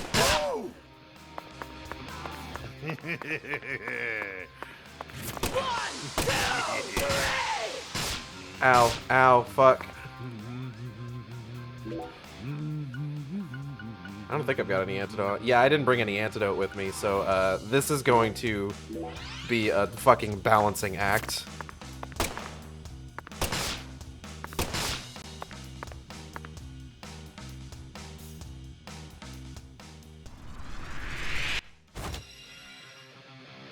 Oh shit.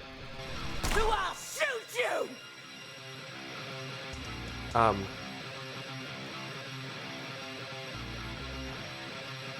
Hello?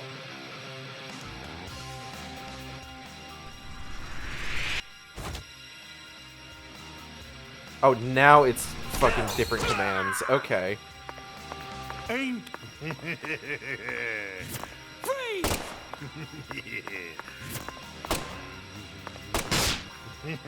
That fucking sound effect is just gonna play forever now, isn't it?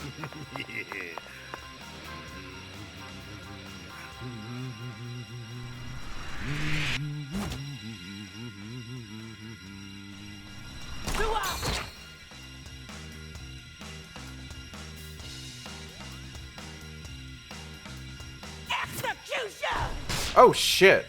Execution!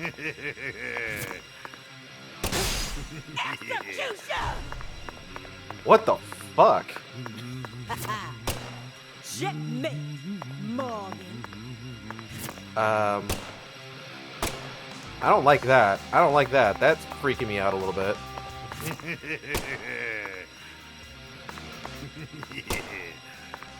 Resistance is futile. Your fate is sealed. Why do you have, like, demon summons? Is that FBI standard issue? Checkmate, Morgan. It's more than I want to say about that, but I'll sit on it.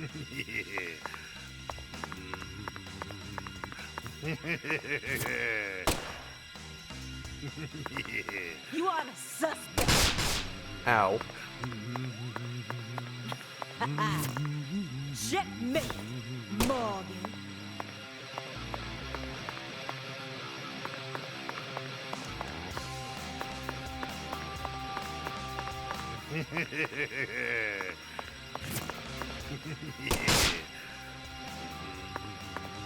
Like, I'll admit that it's not quite as egregious in, like, the kind of revised script that doesn't have quite as much weird race stuff in it.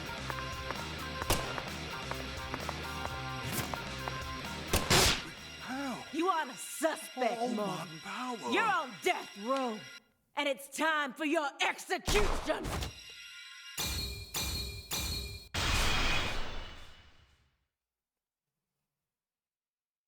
Anyways, we won. Disaster averted. And we got a $900 bonus for that.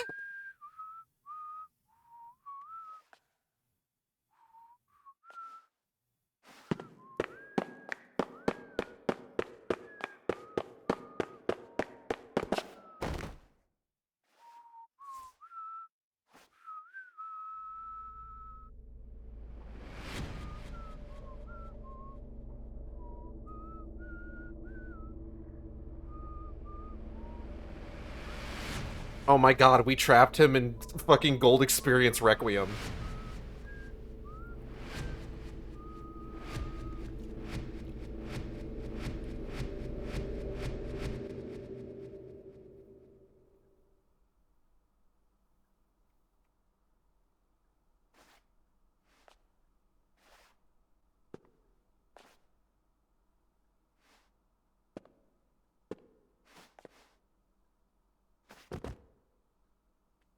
Damn it, I was gonna say that. Red tree! The eyeball.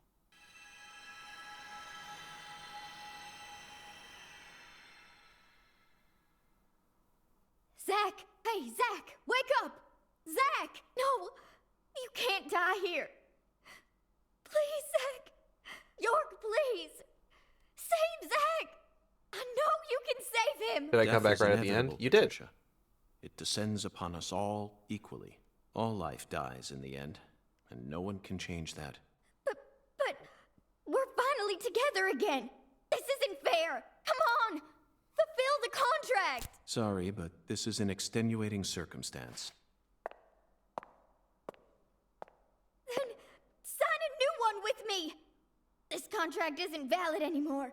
Now, I'm going to protect you from all the evil in the world, and I plan on keeping my promise. So you're not allowed to die before I do. Go on. Sign the contract. Come on, sign it. Now!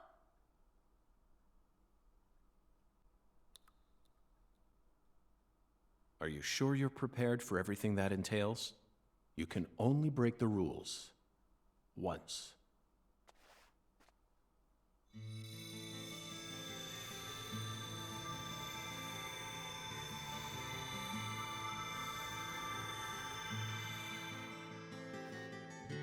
This is a track from Deadly Premonition 1.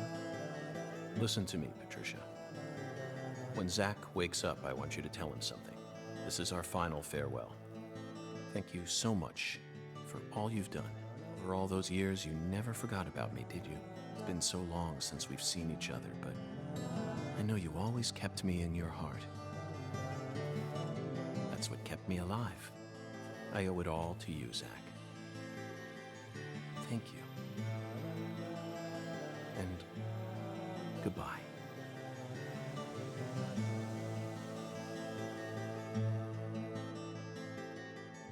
It almost feels like they're talking to like the player here with that, honestly. So it's pretty touching. Just like Deadly Premonition 1 came out like 10 years before this game, and just people have been playing it and never forgotten it since then.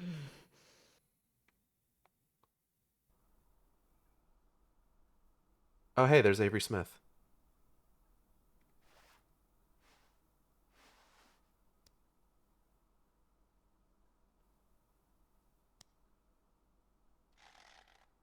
How you holding up, Aaliyah?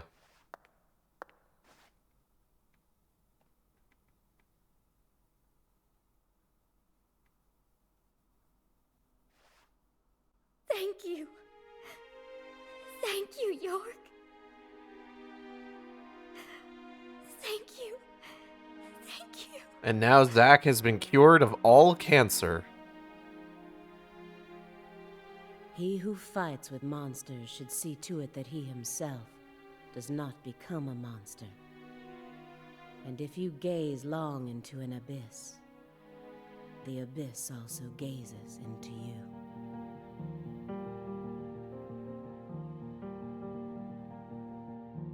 Was this made with the intention of being the last? It's definitely a closure.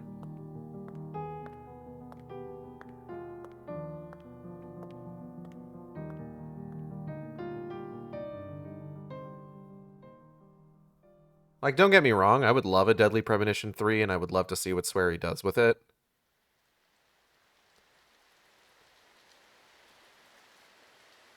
But this seems pretty final. And is a really good send-off for the characters of York and Zach.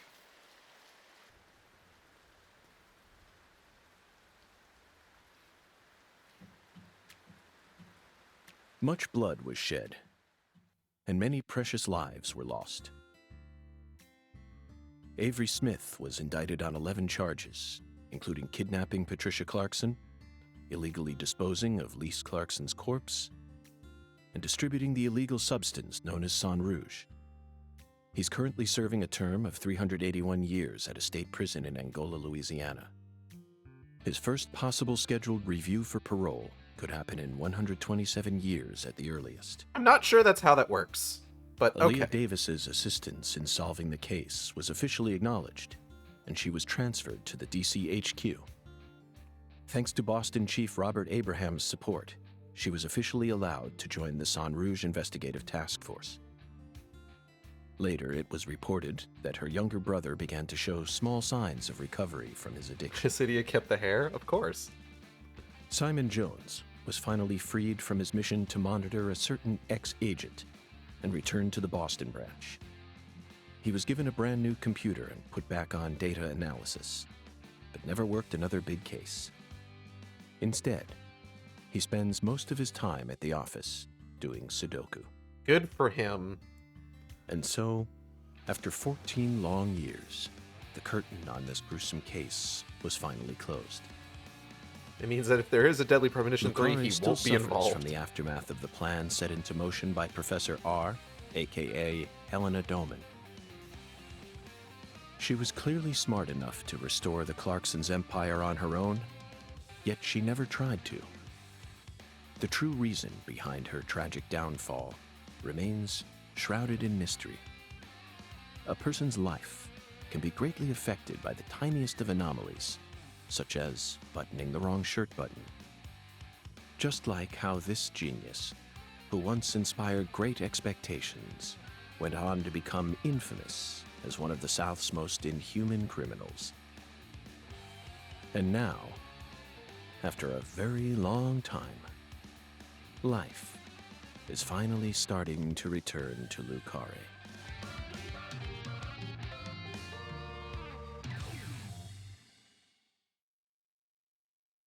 Hooray.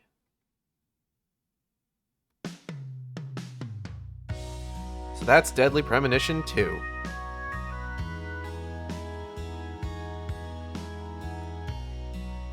I do feel considerably better about the state that the game is in following the big patch that was released to address the issues people had with it on release. And the game is still pretty flawed, but again,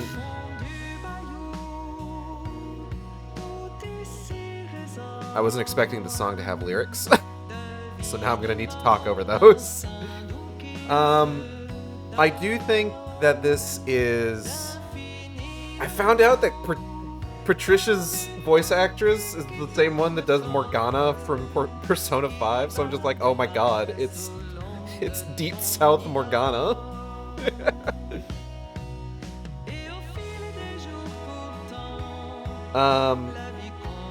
The game is a very, very nice send-off to the characters of York and Zack. And I really, honestly like it. Like, I think it's fine.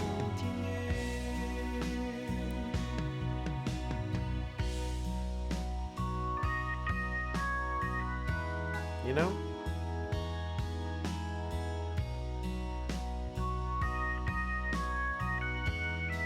It has its flaws, and there's some stuff that it's just like, I really wish they wouldn't have made this particular decision, but again, it's another one of those things where it's just like, this game came out 4 years ago, roughly, so I mean, like, what are we gonna do at this point, you know? The game came out, it got its big patch, there's not really much else being done about it at this point, there's not really much else we can do outside of kind of, at this point, accepting the state that the game is in. Do I wish it had been different in several respects? Sure. But, again, there's really only so much you can do. And for all of the issues that I do have with it, like I said, the state that it's in right now, like, I still would say that I would, recommend it with caveats, but not quite as many caveats as I had at the time that the game actually released. And just, goddamn, it's so nice. It was so nice being able to spend some more time with Francis York Morgan and his weird fucking opinions on movies. And just all of his strange idiosyncrasies.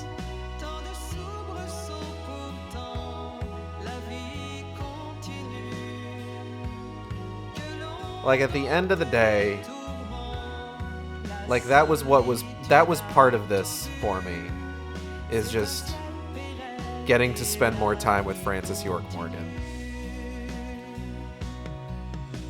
Now, Swery has 2 games that he says he's planning on releasing next year, I think he said. One of them is Hotel Barcelona, which he is working on with Suda51. And I don't think the other one's been announced. I don't think it's Deadly Premonition 3. Would I like a Deadly Premonition 3? Yes, honestly, absolutely. I don't know what you would do for a Deadly Premonition 3. I feel like you would need to have, at that point, a new protagonist. I think... oh lord, putting those 2 in a room together? Yeah, absolutely.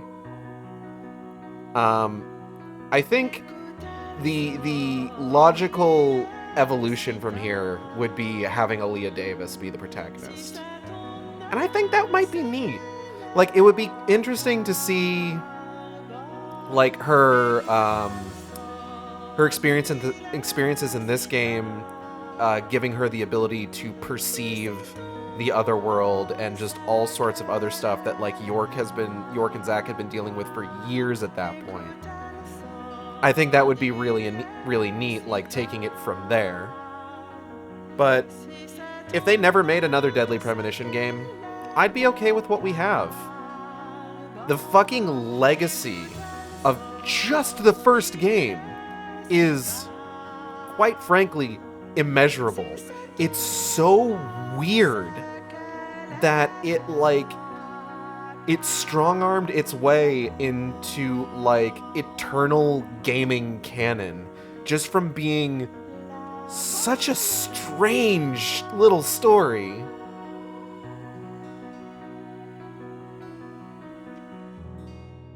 Dead Twee Premonition.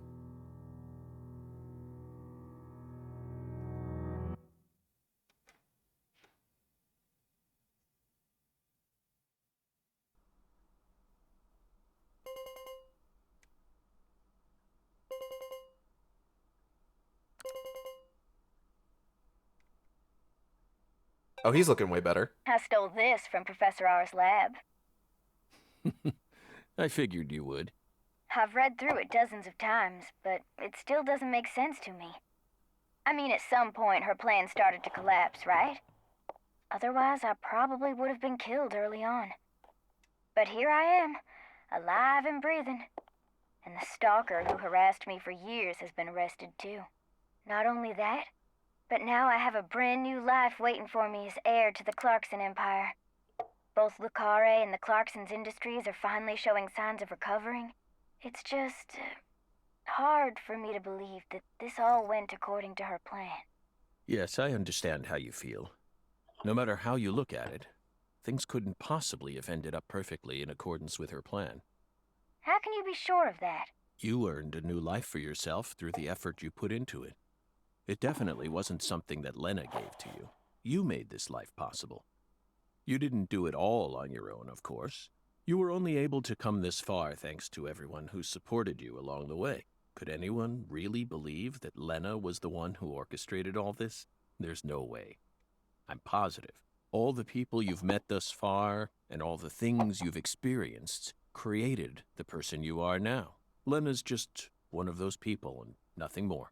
You really think so? Still, York and I both fell for that message of hers. Maybe her plan really is still moving forward after all. Stop joking around. I'm seriously concerned about this. York is still kicking Sorry, around. Patty. Oh, you can't see that. Hold up. York What is am I instant going to do messaging with you, him. Zach? By the way, did you change your hair color back in order to signify some important decision you made? Yeah, I guess I did. After losing everything, I finally found my true self. So I've decided to accept everything that comes to me from this point on. I think that color looks great on you. Really? Thanks, Zach. I'll never give up. I'm determined to overcome my cursed blood, whatever it takes. And you will.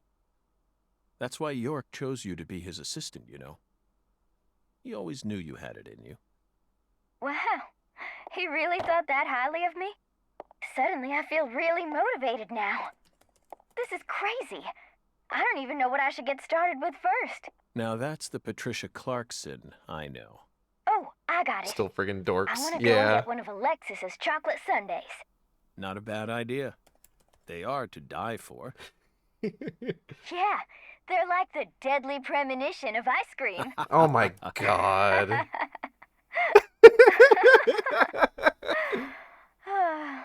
Well, so long, Zach. I'll come visit you next summer. Louisiana summers are just too hot for me to handle. You're always welcome here. Bye now.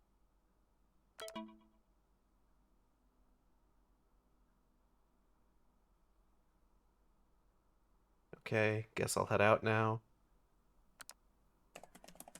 Tell E I said hi. Okay.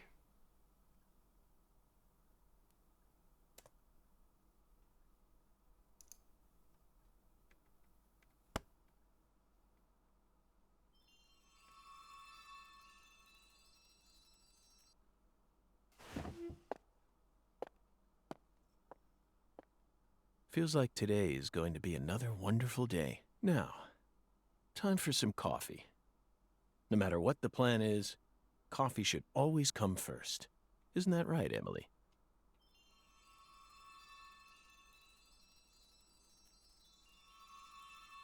Acknowledging who the fairy actually is.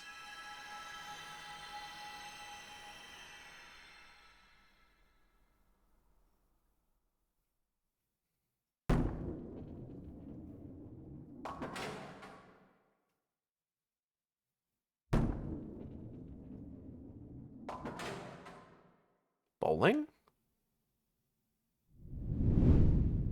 Oh, it's Hoongun.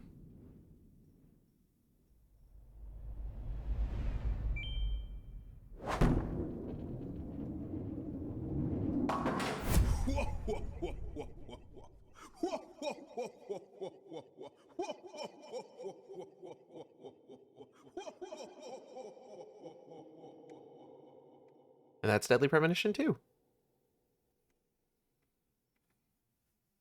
Of course, they had to end it on something random. Of course. We did it! How'd we do? How'd we do? S rank! Nice.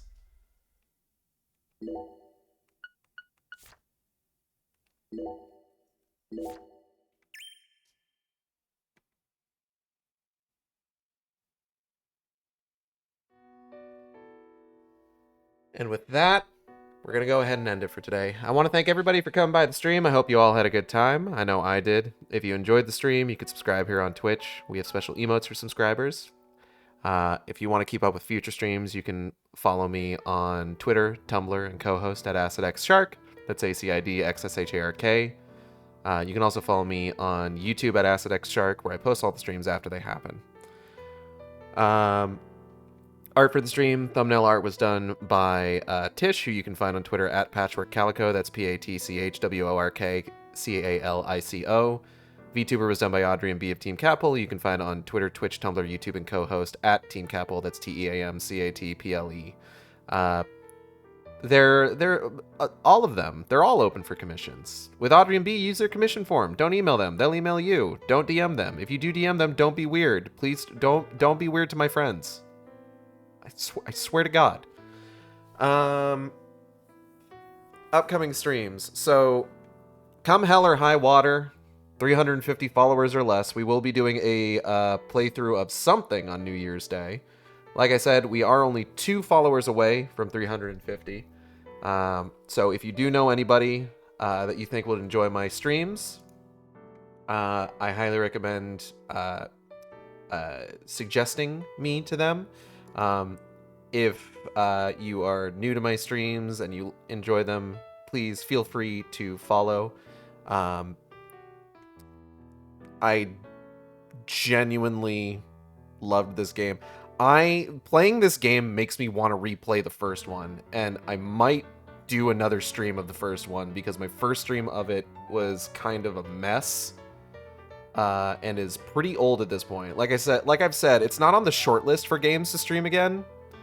But like now that I'm thinking about it, just like, you know what? The final stream of that is 7 hours long, and 40 minutes of it is just like a be right back screen. So redoing that one might not be a bad idea.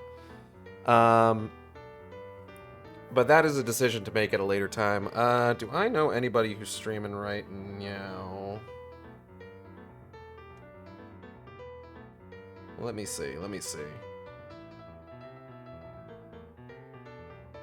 I do not, actually.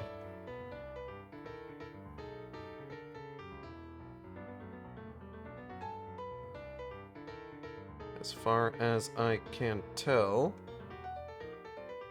Yeah, nope. No one else streaming right now. Alright, then we're just going to go ahead and get out of here, and I'll see you next time on the Shark Stream. Same shark time, same shark channel. Take care, everybody.